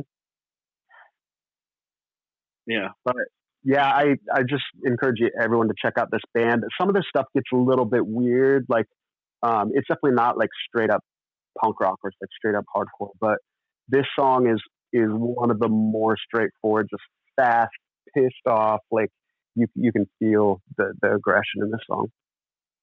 That rules. I never heard this band at all, so I'm excited to check them out. And if anyone else hasn't heard them, we'll put it on our list so you can check them out. Let's go to Kim for her number 5. My number 5, I'm going with Kiss It Goodbye, Helvetica. All right. I feel like Kiss It Goodbye doesn't get talked about as much. I got into them because when I worked at Lou's, I liked the cover of the record and was like, this looks cool. I'm going to check it out. And then when I listened to it, I was like, holy shit, this is not what I thought it was going to be. And when I was talking to Mike about doing this episode, he also was like, well, Kiss It Goodbye has to be on there. And I was like, yeah, definitely. Kiss It Goodbye will be on there. So Helvetica is a song that I really enjoy. Anybody else like Kiss It Goodbye? I like them a lot. I didn't know it was Seattle. Members of Undertow, or one member of Undertow. Yeah, shamefully. Well, is Damien in it? Yeah, Damien. Yeah. Funny story. I have a funny story about the drummer. So the drummer of this band, I worked with him, and he didn't know who I was, but I knew who he was. Because I was a younger kid, but I knew who he was. And I came into work once wearing a Burn shirt, and he sees me like down the hall, and I see him see me, and he kind of like I go into my boss's office to turn on my paperwork, and then he like pops into the office. He's like, hey man, do you like that band Burn? And I kind of like look down at my shirt and I'm like, yeah. He's like, cool. He's like, I used to play in a band with Gavin. He was in Die 116, but so anyways, but we became friends after that. But awesome dude, but it was kind of funny. Do you like the band that the shirt you're wearing? No. Hey, you could have bought it in a thrift store. I like Kiss It Goodbye a lot, and everything about a Tim Singer project, like art was always on point. Mm-hmm. Like always pushing the boundaries that other bands would go and copy afterwards. But I like Dead Guy better. So I know Dead Guy is the New Jersey version, so I'm not gonna. It's nothing to do with Pacific Northwest, but I'm just saying. I don't know what I'm saying. They went from Memphis. Yeah, man. Before we go on, Chris, how did we meet? I don't remember exactly what tour it was, but I remember we just like hung out with you like all day. I think we stayed at your house, and maybe we met at the record store. I feel like remember exactly. I think it was Michelle that was friends with everybody, and then moved up to Seattle. I remember you guys singing "Happy Birthday" to her at the Che, and I think I met her through BME, that old fun website that everybody was on for tattoos and piercings. The pre-MySpace. Mm-hmm. And hangout, makeout club. Yeah, and I think post makeout club, but makeout club was set up different. This was straight up like Tom from MySpace went, "Oh, how's this work? Okay, let me just take it and do it different. Call it something else." Yeah, and I think she was at the baseball game and like friends with you guys. And then next time you guys came into town, she was like, "Oh, you should come see my friend's band." And I ended up going, and then became friends with you guys. But so Chris was like, "Who the fuck is that girl just smashing everyone in the pit?" It's Ken. All right, cool. Now we're friends. Was this Padres baseball, or was this Don doing the Murdario Stomp baseball? Murdario. Okay. I think it was that. I wasn't at that. Michelle was. I just remember her saying like, "Oh, these are my friends, and they were last time we were in town. We played baseball," or she was there. Which Michelle? The one from the East Coast? Metal Michelle? No, she's not the one from East Coast. She later moved to Seattle for a while. I think she might still be up there. Oh, I don't know. I'm terrible with names. Did we stay at your house, or did I make that up? You stayed at my house a lot of times. Yeah, not that first time. Maybe. I'm not sure. Maybe. We'll never know. Our old hardcore brains are failing. Got stage dived on one too many times. Let's shoot it back to Daniel. The One Life Crew stuff always stands out the most.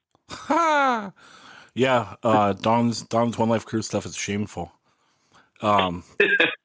Okay, let's go to Daniel for number 6. Number 6. Bikini Kill, Suck My Left One. All right. Now, there's a thing where we were talking, do you go favorite or do you go impactful? Do you go what their mission statement song would be or any of that? There are plenty of other Bikini Kill songs that, like, I Like Fucking might be my favorite, but this one, it encompasses everything that Bikini Kill is, in my opinion. It's just amazing. I mean, I love the humorous title, but also, basically saying fuck you to people who say suck my dick, like how patriarchal that is, just on a subconscious and fully, harmful way. But it's fucking unbelievable, and it's hard, it's snotty, it's tough, everything about it is just amazing. Like, you have to be a polite girl. You've got to be polite. You got to show respect for your father. Wait till your father gets home. Like, fine. I'm going to tell him to suck my left one.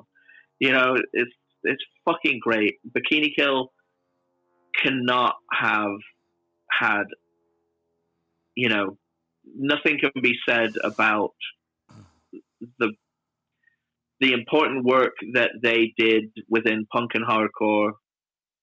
Not just Bikini Kill. Many other women did Riot Grrrl. It wasn't just that, but Bikini Kill were a very good beacon of getting it out into the world. I mean, watch that documentary, The Punk Singer, on Kathleen Hanna, if you've never seen it, because that is some essential watching. I absolutely love this band, and I love their ability to be so tuneful and so catchy, yet so aggressive, and so, for lack of a better term, just punk. Just pure punk. I fucking love it. Thoughts, anyone? Yeah, I mean, I love Bikini Kill. Since I picked them as my first song. I knew you were going to have a Bikini Kill song. Yeah. Yeah, like you said, I think that, and I mentioned earlier, Bikini Kill sort of paved the way in certain aspects of, like you said, not just thinking about important things, but having a bit of humor to it as well, because punk and hardcore, mostly punk at the time, and been very male dominated. So being women that can also be like, fine, we'll say suck our last one, like fuck you type thing back, I think was really important. Yeah, I think because we're living in a post Riot Grrrl world, and we're living in a post, the impact that this movement has had within the punk scene, it needs to be shown again that, wow, like, and, there were plenty of regressions after this, but what a statement to say, boys get to the fucking back of the room, girls up front, like, safe space, like, this, we are half of this scene, and we're not regarded as half of this scene, so this is very important to say we're regarded as more in this scene at the moment. So you can actually sit there and think about this. Because many dudes that just go to shows wouldn't have even considered the status quo of what a show was, of like people being up front, being rowdy, and not allowing room for other people, except for, bands like 7 Seconds and Minor Threat and stuff, bringing messages of equality. But it took revolutionary female voices to say, we're not fucking settling for what you give us, we're taking this. And I think that's incredible. Agreed. Well said, Daniel. Okay, my number 6. Jesus Christ, this thing is hard.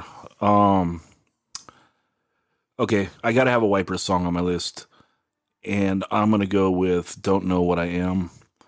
This is off the "Is This Real" LP, 1979, and I was going through their catalog. This is one of my favorite bands.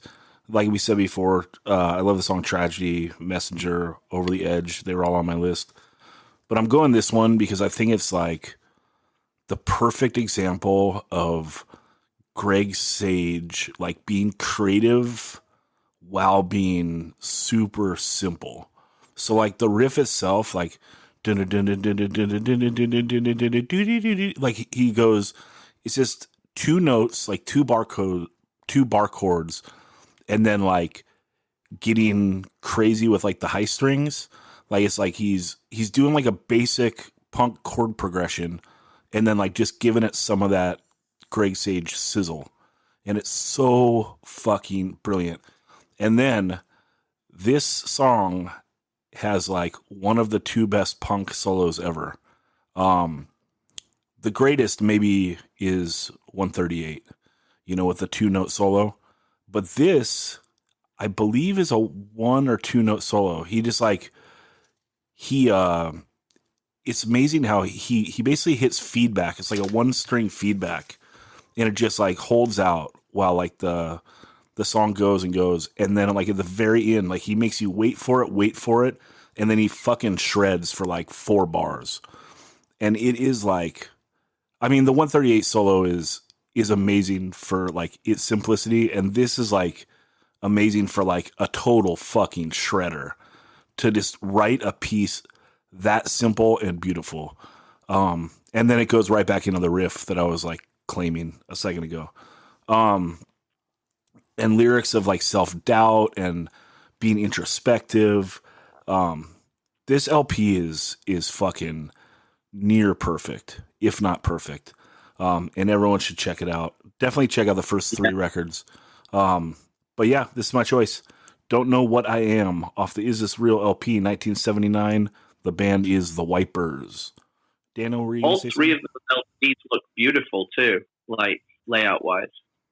Yeah, Totally. super rad. And recently, all of them have been repressed again. So if you want to get them, get them. And then if you want to check it out on Spotify, I think they're listed just as Wipers. So if you do it only pulls up the later records. But if you do Wipers, it pulls up like the first 3 records. So handle business, people, and get on board. And also check out Greg Sage, Straight Ahead. Fucking beautiful solo record. Very like spacey. I don't know. I would love for you guys to listen to it. And it's one of those things like I listen to it and I can't like describe the music. It's very strange, but in a good way. So yeah, that's my pick. Let's go on to Chris with your number 6. All right, I've been waiting on this one because I have 3 songs that are basically all on the same tier, but none of you guys saved me. So I'm just gonna pick Brotherhood, Till Death. Till Death. Yes. All right. Yes. It's The Deal is a great song. It's hard. It's in your face. It's confrontational. Till Death is just. I can identify with the vibe a little bit more. It's a little bit more introspective and about what it means to, to me, to be a member of this community, and that it's more than music; it's a way of life. Brotherhood. I mean, Daniel said a lot of awesome things about them. The lyrics.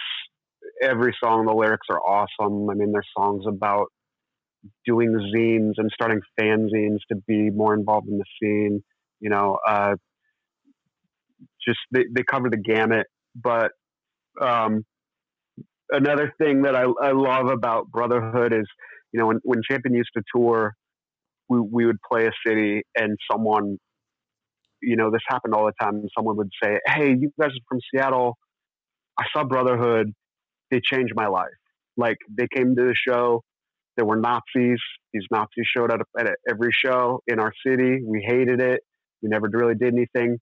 Brotherhood got on stage and they said something about it, and they fought the Nazis, and we fought the Nazis with them." And like that's, I heard that multiple times from people in different scenes. Like, if you've seen, what the dudes from Brotherhood look like, it wasn't, we're not talking about Grimlock here. They're skinny skater kids, but like, they lived it, they lived and breathed it. They bled it, they would fight. They needed to, and they left a pretty powerful impact on many scenes, not just Seattle. And Ron passing this summer was certainly tragic. He was just an awesome guy, super friendly. Was always around. I think pretty soon after he died, I was at This Is Hardcore and Cro-Mags were playing, and I realized, like, this is probably the first time I've ever seen the Cro-Mags and Ron wasn't there. Like, it was like one of those things that like hit me real weird. But I never got super close with him, but like loved him, super friendly, always the people that knew him more. If you ever listen to Dave Larson's podcast, I've known you too long. It's one of my favorite podcasts. And literally everyone that he has on that talks about how Ron really brought the Seattle like hardcore scene together. Like he would get people to move to Seattle. He would get them jobs. He would get them, places to live. And, he was a real community builder. He brought like so many people together and, like I said, just really, they lived it. It's important to show that a youth crew band can have a very political edge. You know what I mean? But in a way that doesn't lose people. It unites. Yeah, real quick, Dave Larson, smash that Patreon button. That shout out was real. And but yeah, I will talk on Brotherhood now because I think I'm not gonna have them because I'm down to one final pick. Chris, I agree with you. I think this is the best song. That fucking riff on the breakdown, dun dun dun dun dun dun dun dun dun dun dun dun, so fucking classic. And like you said, more of that music. It's a way of life. To like put it into like something so simple and so catchy. It really goes to what Daniel's saying is like this is like a straight edge youth crew hardcore band that like is not scared to be political. I fucking love that. Even if the politics are kind of simple, it's something that we talk about on the pod a lot.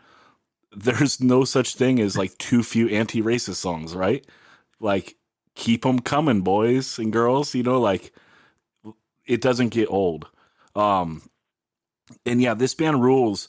They really are on both sides of the spectrum of hardcore. Like they're super fucking fast, like straight ahead style, but then they also bring in like that real like slow, powerful mosh.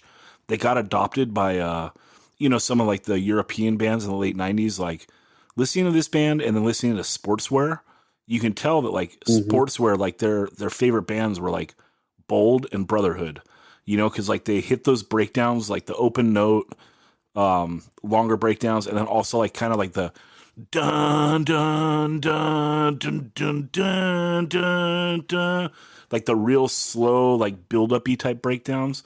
So Brotherhood is like really on both ends of the speed spectrum, which I think really makes them stand out.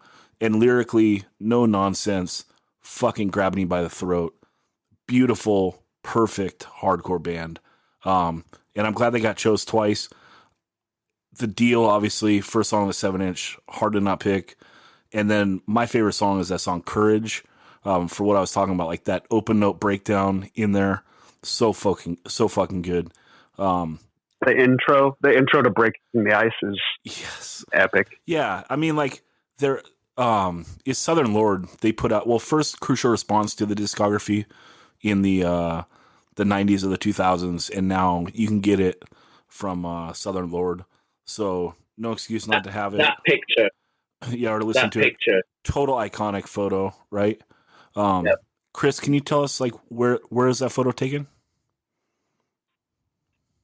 Yeah, it's a park in Seattle in a neighborhood called Queen Anne. It's a mandatory stop for any hardcore kid that comes to Seattle. You got to get the picture there. Yeah. I believe the real name of the park is Cary Park, but everyone just calls it Brotherhood Park. Yeah. So if you're in Seattle, I didn't know it had a real name. That's awesome. Yeah. So if you're in Seattle, go there. If you're in San Diego, you got to go to Heartwork Coffee Shop and get your photo next to the sheep. But yeah. Brotherhood, can't say enough good shit. Except I feel terrible they're not gonna make my list. Pacific Northwest brings the fucking heat, dude. This was a great idea. I'm glad you chose this, Daniel. So, yep. Okay. Let's go on to Kim, number 6. Okay. Yeah, like I said at the top, Pacific Northwest, so many bands that I love. And for me, I can't not think of Botch when I think of the Pacific Northwest. I'm so glad Botch is getting on the list because they're one of my secondary ones. So thank you, Kim. Yeah, I mean, for me, so I'm picking Botch and I'm picking Frequency Ass Bandit from We Are the Romans. That's the track. Yeah, I went back and forth if this is, too metal to be considered for the hardcore punk, but honestly, like, they were in Edge of Quarrel, so you know what? It's fine. And, seeing Botch live was a masterpiece. It wasn't just like them playing music. It's sort of like Dillinger Escape Plan. They had the lights, they had everything going on with seeing them, and it was something else. It wasn't just, oh, I'm going to see this band. It was like you were seeing the Botch experience, and you can hear that they're inspired by like Helmet and like Alice in Chains and like some of these other bands. And they came out later talking about how like he was inspired by like Angel Hair and Drive Like Jehu, which I always thought was crazy. I was like, not something that when I think of Botch, those two bands don't usually like pop up first in my head, but reading it later in life, being like, I can see that where you've picked up some of the influence from there. And on this song, let me just add here, this song was my first song out. Like, if I had to get rid of a song, this would be in there. This song specifically, maybe I'm crazy, but it feels like it's influenced by Kashmir by Led Zeppelin. I can see that. Yeah, I saw this band. It's funny you saying that, Kim, about like the whole show, because the only time I ever saw Botch was at the Pickle Patch, which for people that don't know, it was just like Mike Fight and Stevie Aoki, and I don't know if there was other people living there. It was just like a little, kind of like a 2-story apartment. Living room. Yeah, there was just shows in this tiny little living room. Like the bands would be backed up against like the kitchen counter and then playing out into a living room. So you could probably only fit 75 people in there, totally packed. Yeah, and that's where I saw them, and they were cool. But yeah, a super important band based off this LP. And I would have seen them like before this. So, but yeah, this LP went out into the regular music world and was amazingly received. Do you know what I mean? Right. Like it punched out of the circle of hardcore. But when I first saw Botch and became friends with them, and I'm still really good friends with Dave to this day. Dave Farrellin, not Dave. What's it? Knudsen? I don't know. Yeah. Yep. But yeah, Dave Farrellin has married one of my very best friends, Dana. So I see him more often than not. But Botch first came to San Diego with the very first time they came down was with Ink and Dagger and Nine Iron Spitfire. It was a 3-band thing, and Gehenna played the show as well, I believe. Jesus, that is a show. Yeah, for real. And Botch, the hype was on Ink and Dagger because of the whole vampire thing. This is when they were still right before the 7-inch came out, or right as the 7-inch came out. And Botch played O Fortuna, the they do like a hardcore version of it, and holy fucking shit, my jaw dropped when they played that. I was, you think of it, hearing it in all of the films and all of the apocalyptic moments, and they're playing like a core version of it. And they also used to do an amazing cover of Rock Lobster by the B-52s as well. But Botch, like, never sat on their laurels. They always pushed the envelope further every single record they did. And, by the time they got to, We Are the Romans and American Nervoso, they were almost too complicated for my Neanderthal hardcore brain. Yeah. But I appreciate the savagery of it, Yeah. and it's a great pick. Yeah, I think Absolutely great. it definitely falls in this. Like, you know, if you're that type of band and you play the Pickle Patch, you count. You're in. So Soundgarden, hard no. Botch, hard yes. Haha. But Yo, have you ever heard the intro to Birth Ritual though? Or Daniel, final pick. Okay, I am going to choose the first song I heard by this band, and the absolute, almost, if I had to say, if someone said, what does 90s hardcore sound like? Uncle Daniel, what does 90s hardcore sound like? I go, Is that Andy? cutting away. What? Is that Andy saying that? Not sure. No, We'll no. see. We'll see if he comes to me with that question on a Saturday morning at Heartwork. But I would say Cutting Away by Undertow. All right. Like there's 3 lines. It's an absolute statement of you can't break me. You know, it's a straight up statement. It's also just a hardcore underclass statement. On top of it, the way the music is structured, it is the most 90s and the best. And I fucking love it. And it is just an incredible song. And, you know, whenever, if any young bands are listening to this and want to take note, do a build up with a break where everything breaks down and then everyone can yell 2 or 3 words. It's effective and amazing and unifying. And that's what I feel about Cutting Away by Undertow. Incredible song. facts. Anyone else like that song? I prefer the live version that's on the CD, just because you can hear everyone screaming on said break.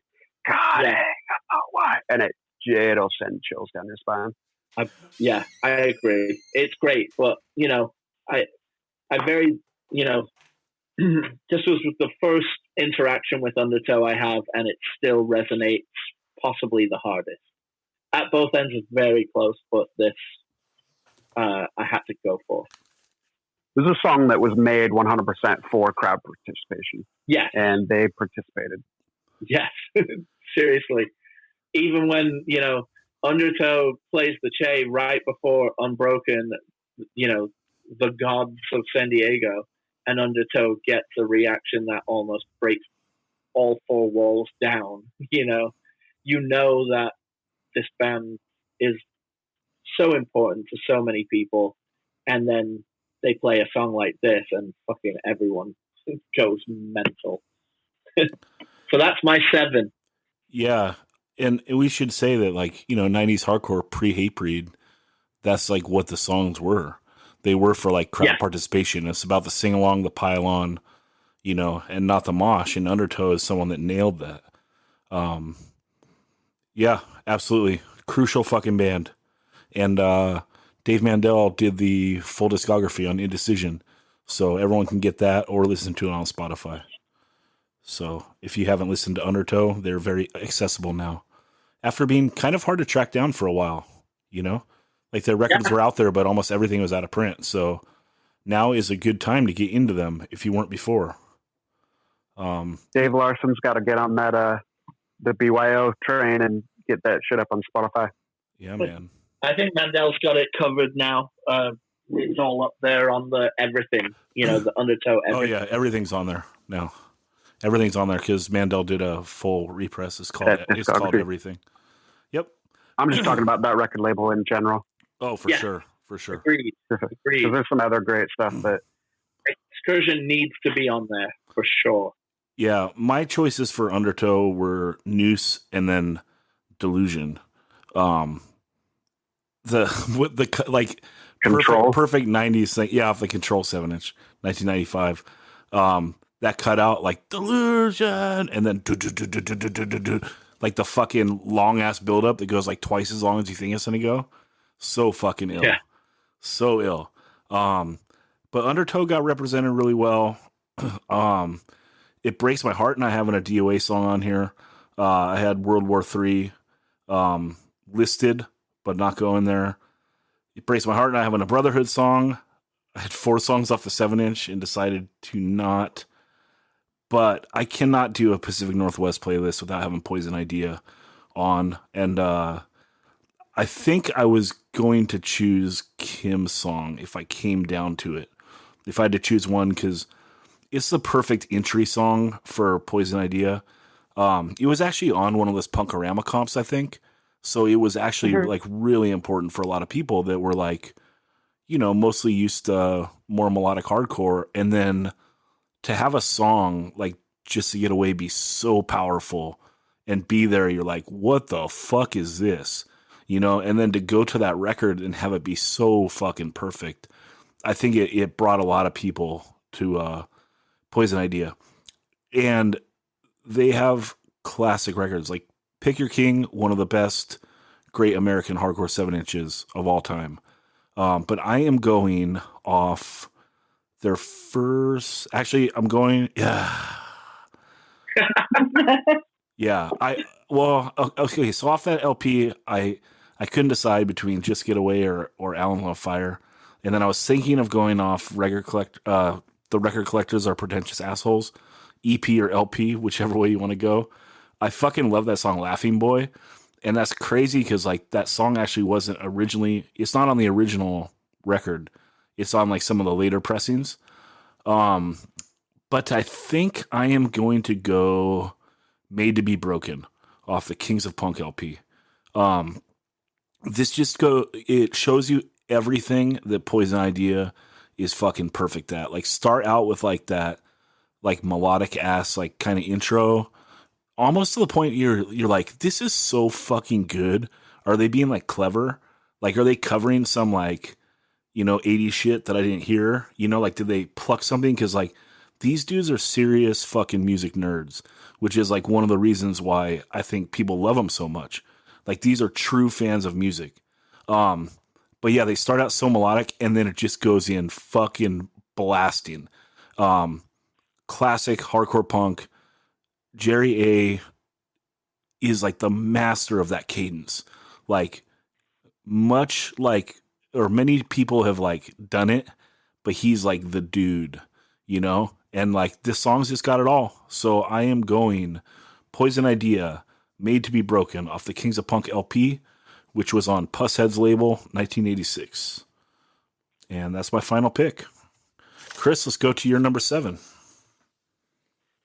Yeah, so I got a bunch of Seattle, I got a bunch of Portland, I have an Olympia. I needed to get some Vancouver, BC on here. Was leaning towards going with Spark Marker, which is the first hardcore band I have ever seen, and one of the best live bands I've ever seen. This was when they had the original singer, who wasn't singing and playing guitar. Great band, but I'm gonna go with a current band who I think is one of the most underrated bands in hardcore right now. And they're called Putrid Brew. They're not from Vancouver, actually. They're from Kelowna, which is like a 5 hours drive from Vancouver. Although a couple of the dudes live in Vancouver now. Anyways, Putrid Brew, sick name, yes. Great band. The song I'm picking, actually, let me get to this in a second. A good friend of mine plays in this band, and before I heard this band, so he plays in Ill Intent as well, Dustin, and I always knew Putrid Brew as his other band, but I hadn't heard them yet. And my band Dead Weight played with them in Kelowna, and I went in fully expecting to say, oh, sweet, I finally get to see Dustin's band, like I'm gonna like them because I love Dustin, and they just blew me away. Like it was one of those instances where it's like, all right, nope, I legit love this band. Musically, it's like a mix between like Buried Alive and Ringworm. The song is called World of Fear, is the song I'm picking, and it's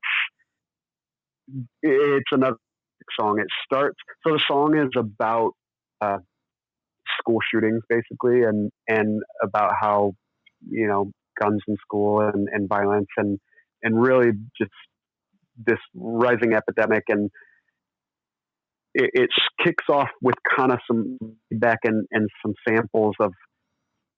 It's a little disturbing because it's like samples of kids like in news reports, like talking about their stories, like crying and talking about like shooters coming in. So immediately it sets you up like, whoa, like it's time to pay attention here, right? And then the music kicks in and it's just like Buried Alive, like pissed off, metal influence, heavy, hard. And like halfway through this song, it kicks into this like ringworm fast part. So it goes from like Buried Alive, moshy, and then all of a sudden it's like blazing fast, heavy with the solo ripping over it. And then it kicks in this ring out, and there's my friend Brian does guest vocals on it, and his part's awesome.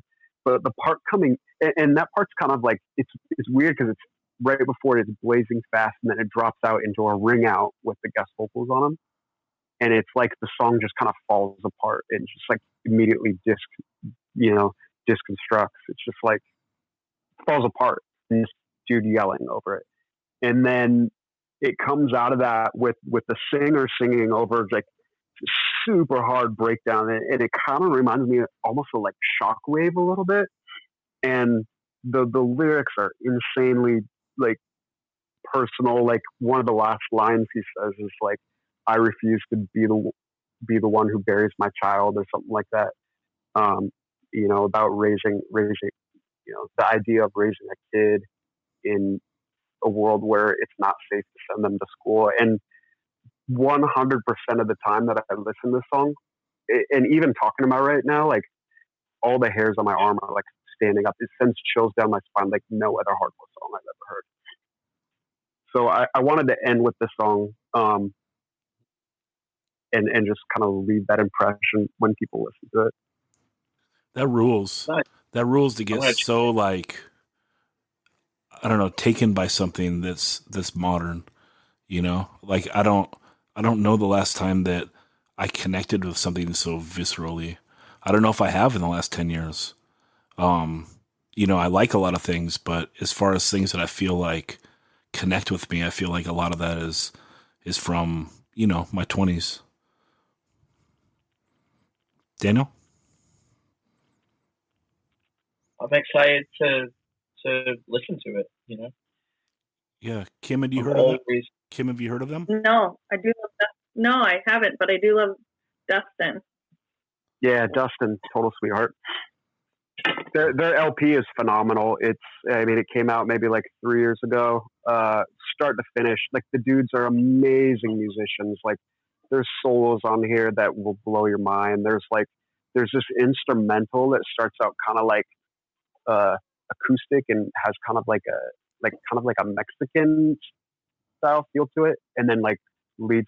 Anyways, I'm getting beyond the song, but the whole record's great. And then they just recently last year did another 2 songs that they demoed and they're all on Spotify. So that rules. Check them out. Yeah, everyone check them out. There's nothing better than when your friends' bands don't suck.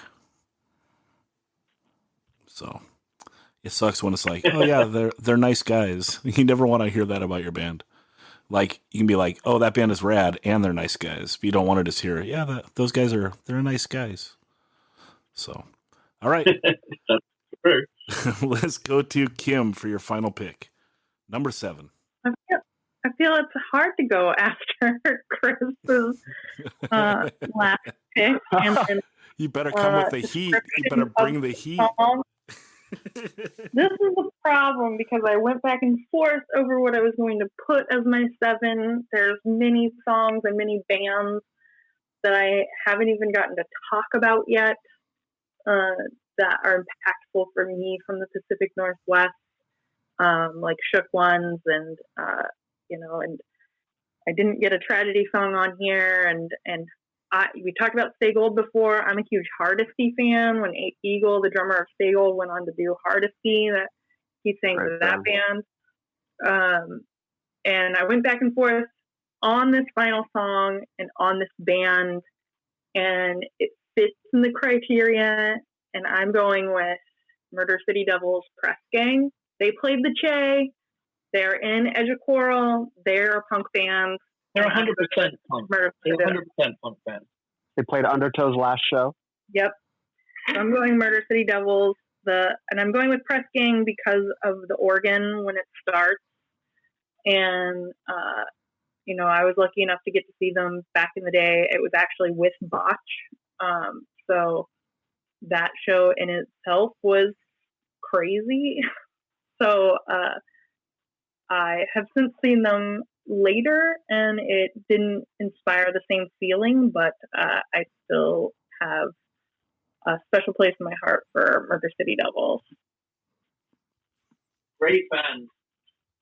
Great band, great song. Great band, great pick. Thanks. I was worried I was going to get a lot of shit for it. No. Zach? I've never heard them before, so I'm excited to check them out.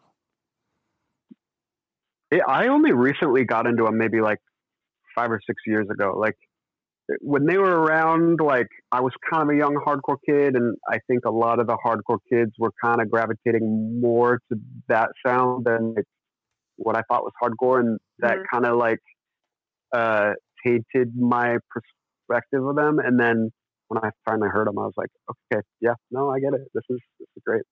Yeah, I was going to ask how it was being in the scene up there at the time, because they obviously were going at the same time as Botch and Trial and bands like that. So if it was... Yeah, I never saw them. I love them now. I never saw them because I was young and stupid. Straight up. That's cool. It's always interesting to attack a band's catalog like after the fact. You never know who's gonna pop up and be awesome. It's just, man, with music, like you only got so much time in the day, right? And I also like I'm also a fan of podcasts, so it's like, man, it's hard to keep up with some stuff, and then like to dig is hard too, But I'm excited to at least check out this song because they're a band I've heard about for a long, long time, and you never know. Like, there's that band Zeke that like someone brought up to me, and like they ripped. So good. Like, they put out LPs and LPs and LPs. And like they just never. Dude, the record they put out like last year is awesome. Oh, like they're still good. I thought they broke up, but that's awesome to hear. Yeah. Because like, a band that had been around forever and just never came across my, my plate. And then like when they did, it was like, well, where have you been? So maybe this band will do that for me. I'm excited to hear that, and then the band that Chris mentioned. I'm excited to see all you guys' lists. I'm going to go through them, and hopefully this stuff is available or easy to find. So mine's all on Spotify. I thought that's what we were supposed to do. Same. Yeah. Joel. What? How am I getting blamed? You chose Anesthesia. Yeah, well, obviously we got to plug in something else instead. Well, you said you... And I said that. Okay. The Heat. Okay, very good. Okay. Yeah. Yeah, I think all my stuff's on there. Let's talk honorable mentions. Start with Daniel. Every other Criminal Damage song.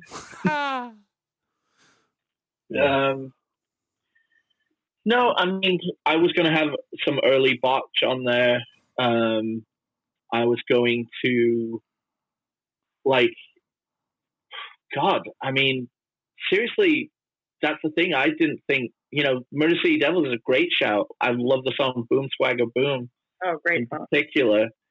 And, 9 Iron Spitfire, I really loved that LP when it came out. We did mention Botch's Light Show, but we didn't even mention that it was ran by the legend John Pettibone. It's true. Yeah. Narrows, which is part London, part San Diego, part Seattle. Love that first record. But pretty much, I luckily, got to go first and got most of my favorites, like that I'd planned out for this list, to be on there. Yeah, the biggest, because I could list like Kim did, like 6 or 7 other bands from Olympia that were just as important. I could have done a whole Olympia only 7 if I, was pushed. All the stuff on K Records, like all kinds of just amazing stuff. Like, but I'm happy with what I got. Yeah, I think the lists are all good. I think the biggest sore spot is none of us having DOA, which is like seminal punk band. And when talking about like the early bands that really like paved the way for everyone else, it's Black Flag and DOA. Like they're the big initial touring bands that really like got out there and pushed the sound across the country. And DOA debatably created the term hardcore. Yeah, Hardcore 81 LP. So I actually had 4 songs on my list, and they didn't get on. Undertow didn't get on, and Brotherhood didn't get on. I feel terrible about it. But what is up with your list? My list is a shit, dude. Hey, vote hard, 185ers. We'll see who wins. Joe came out of the first Super 7 thinking he was going to get crushed, and he won. So like all these lists have been good. I want to know how it's tallied. I feel voter suppression happened, and I just feel that those Russian bots. I say nepotism from the 805 area code. Well, that would actually, because obviously. But what if me and Joe split that vote? Then it wouldn't help too much. It'd be like a third party candidate coming in and ranking it. Well, Ralph Nader. Yeah, I'm still demanding many recounts. I don't know, Kim. You were second place though, and I was dead last. I was dead last. So, what are you gonna do? No one's got the love for me. But what are you gonna do? No one's a loser because those lists were amazing, and these lists are amazing. Yeah, that's what I was gonna say. Is like doing a top 7 is fucking brutal. And that's really that's kind of why I love it. Is because like the top 10 is so like standard, and to take 3 off your top 10 is like, oh my god, like you have to really like take off a few bangers, because it's hard enough to do a top 10. To do a top 7 is brutal. Yeah. So, Chris, let's go on to you for honorable mentions. Let Kim go first since she went last. Okay, Kim, honorable mentions. Well, I know I mentioned some already. I wish I had more space to talk about Shook Ones, and I wish I could talk about like the Bellingham crew. What's that? Do you know a funny thing about Shook Ones is like when I had that name for a band in a book since probably 99. I'd written it down. I even suggested that OMDB should have been called that, but it didn't get voted that way. Damn, really? And then when a band came out with the name Shook Ones, I was so mad. I was so mad. Because you loved Mobb Deep first. Well, just because it's just a sick name. It is, for sure. Sorry, I didn't mean to interrupt you. I just wanted to complain about something else, as usual. Yeah, so, I mean, Shook Ones is the answer to, like, Lifetime in early 2000s. Still making music now. Our last record is really awesome. Everybody should check that out. But I didn't get to say Mudhoney. Like, this is really hard to pick seven songs because there's so much music from the Pacific Northwest that, like, while I was doing my due diligence, I was like, well, okay, but what about, they won't think that one's punk. That one's not punk, so I won't say that. So it was very difficult to come down to 7 songs and bands, and also want to make sure that my list is a little bit broader maybe than I was originally thinking, because of course I wanted Undertow on mine and Tragedy on mine and Trial, but you guys all took them, so I went a little broader, and this is really fun to do, but definitely very difficult. Agreed. Kim, don't ever feel like you can't fight your corner on on like bringing up a pick and saying, no, they're a fucking punk band, just like Fugazi's a hardcore band.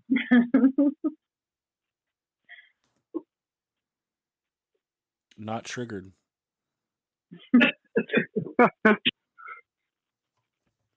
What about your honorable mentions, Zach? Oh, I went through. Chris. I went through, right? Oh, I mean Chris. I meant Chris. I said Zach. I don't know. I didn't put this band on the list because it's a little bit more post-hardcore, but straight up, if it wasn't for Seaweed, I would not be here today. Seaweed was the band that got me into like underground music. I mentioned Spark Marker was the first hardcore band I ever saw. They were opening for Seaweed the time I saw them. Spark Marker was another band. They were so phenomenal that like for years, what seemed like years and years and years, it was probably 2 or 3 years, but it's like a lifetime. Every time I went to my local record store, I would see if they had a Spark Marker record, and they never did. I finally got that Products and Accessories record, which actually I think Mandel recently did the vinyl for. It's on Spotify. It's awesome. If you like Fugazi, it's very, very reminiscent of them. But a couple others that I should mention, The Accused. I want to ask real quick, like, what Seaweed record is your favorite? Because I love Seaweed, and I feel like they don't get enough talk. Yeah, I mean, all of them are great in their own way. Like the earlier stuff's a lot more raw and punk.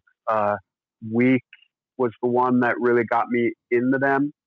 But as far as like my favorite now, I think it's probably 4. Although Spanaway is right behind it. I mean, Spanaway is mine, and I was so glad when Spotify finally it was added to Spotify. It was only the last few months. Yeah, it was pretty recently. Sorry. Yeah, so The Accused is a band that I don't really celebrate that much. Like, they're just, it's awesome. Like, I can listen to it and appreciate, but it's not one that I go back to a lot. But, like, if it wasn't for them, like, Brotherhood never would have really happened. I think I'm pretty sure they brought Brotherhood on their first, like, U.S. tour. Yeah, seminal hardcore band. Return of Martha Splatterhead. Great record. Mm-hmm. Yeah. Another super important one, The Farts, with a Z at the end, which is Duff McKagan from Guns N' Roses' old hardcore band. It's straight up hardcore. It's there's songs that could fit on, a Minor Threat record. My favorite song is You Got a Brain, although Anti-Clan is also awesome. And as Zach says, you can never have too many anti-racist songs. Yeah, and Chris, I read Duff's book, and it was strange because he spent a lot of time on whatever band he was in before the Farts, and then the Farts he just kind of like jumped right past. Like he might have not been in them too long or something. But yeah, he spent a lot of time on whatever he was in a punk band before them, and spent like at least a couple chapters like on it. And the name escapes me, but that's a great mention as well. Sorry. There's another band that I was going to have on my list, but after consulting my historian, Pettibone, they wrote this song before they moved to Seattle. They're from DC originally, and that's Christ on a Crutch. The song is called Off Target, which is on the Discord's State of the Union record, which it's an okay record. It's got hit and misses on it, but the Christ on a Crutch song is awesome. It's another anti-racist song. If you listen to the lyrics, like they're still as applicable today. I mean, he talks about like, something like, you say that racism is a thing of the past, but like what I see kind of tells me a different story, basically. Which is something that a lot of people I think are realizing in recent months and years, that racism didn't really go away. It's always been there. So that's an important one. Definitely check it out. And then the last one I'll speak on, Blue Monday, their LP that came out on Bridge 9, I think it's called Rewritten. As you listen to that, it's a weird LP to listen to because the B-side's better than the A-side, in my opinion. And starting with, I I can't remember, 100 Inari, I think it's called. It's like a mosh intro song. Like from there to the end of the record, each song gets, and the final song on the LP called the Everything Festival, and they're a band that kind of musically I would compare them more to like a Right Brigade, like maybe like a Striking Distance, but they throw in a lot of weird melodic stuff, and this song's probably the most melodic. And another one that'll just kind of give you chills at the end. There's a part where the music breaks out or cuts out, and he screams like, "I want to be rewritten," which is awesome. Killer band, check them out. Super underrated. No one mentioned Genuine. Yeah, that was a cool record. I don't like it.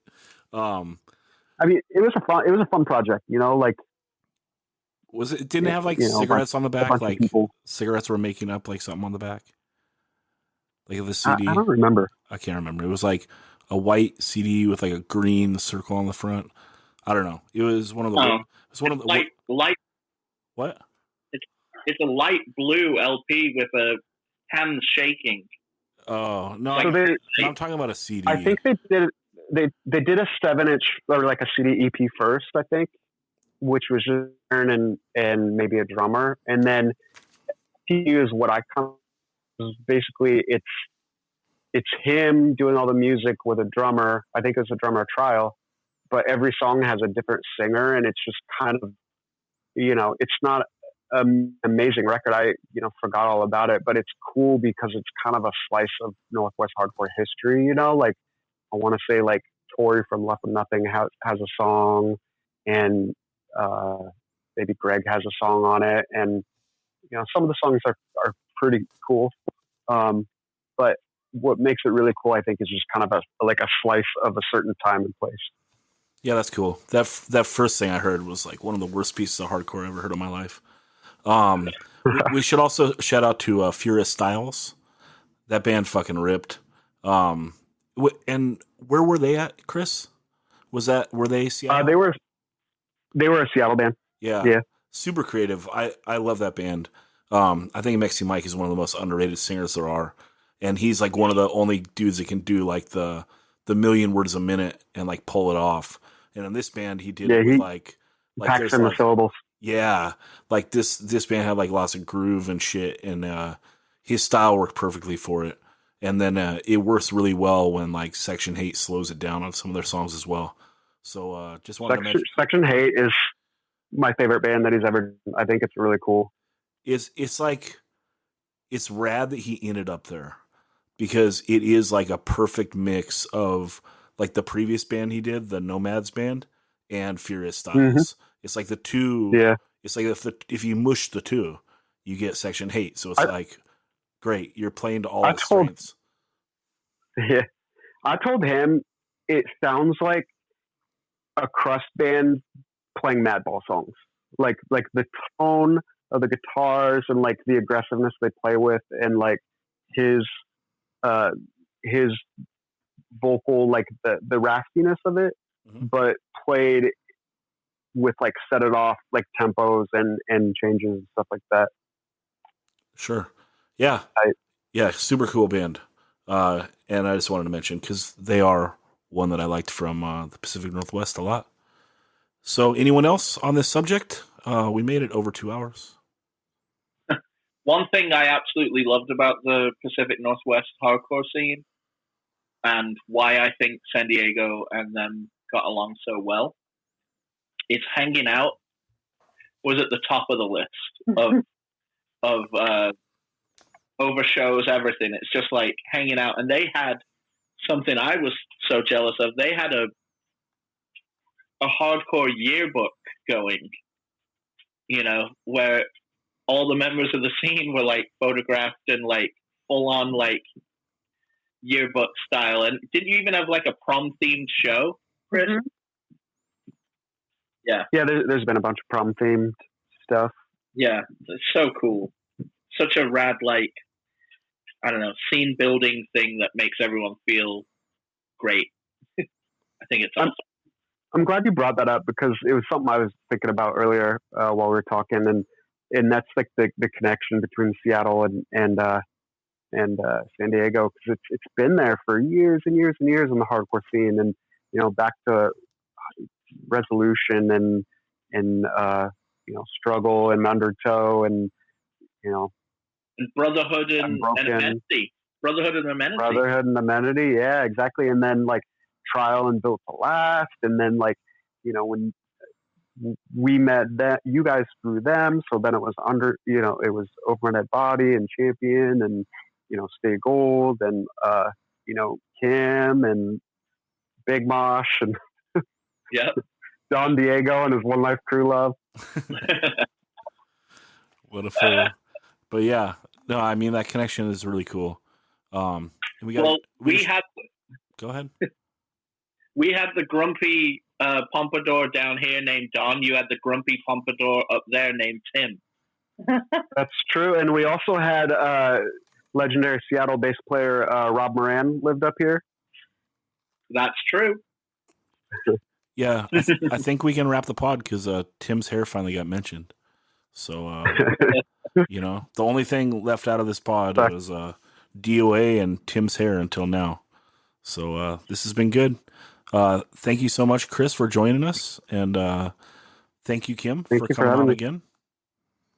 And thanks for having me. Yeah, and Daniel, I love you. Thanks for all the help that you give the pod.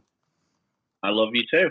Cool. And to everyone listening, we're going to post these playlists, and we're going to put it back up on the Instagram for everyone and the Facebook for everyone to vote on which list is their favorite. Yep, and yeah, and let's do it fair and square. So Kim believes in the process this time. So she's calling fake news. Maybe we should give her the login and let her do it, Daniel.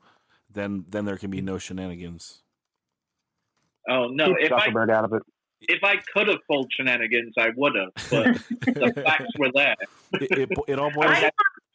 Go ahead. Was like the likes on my comment counted for as people voting for me? I just want to make sure because. No. What it was? No. Anytime someone had to write in the comments a name, but we did not disqualify people when they mentioned two names. So if they were like, "Oh, I chose Dan and Kim," every inch of my being wants me to disqualify that person for not making a pick when there's 4 picks and you choose 2. But for the sake of participation, we allowed it and gave each person a point. So, yeah. Well, it's been really fun. This podcast was great. I'm so glad I got to talk to Chris. I haven't seen you in so long. I know it's been a minute. Love you all. Yeah, we got to have Tim barbecue for all of us because he's one of my favorite guys to follow on Instagram when he's grilling. Don't you love that? Fucking, I food photos never get old for me, dude. It's like food and cats. Just keep posting them, people. I love it. Then you love Instagram. Then you absolutely love Instagram. I am a fan. All right, guys. Thanks so much for your help. And everyone smash that Patreon button.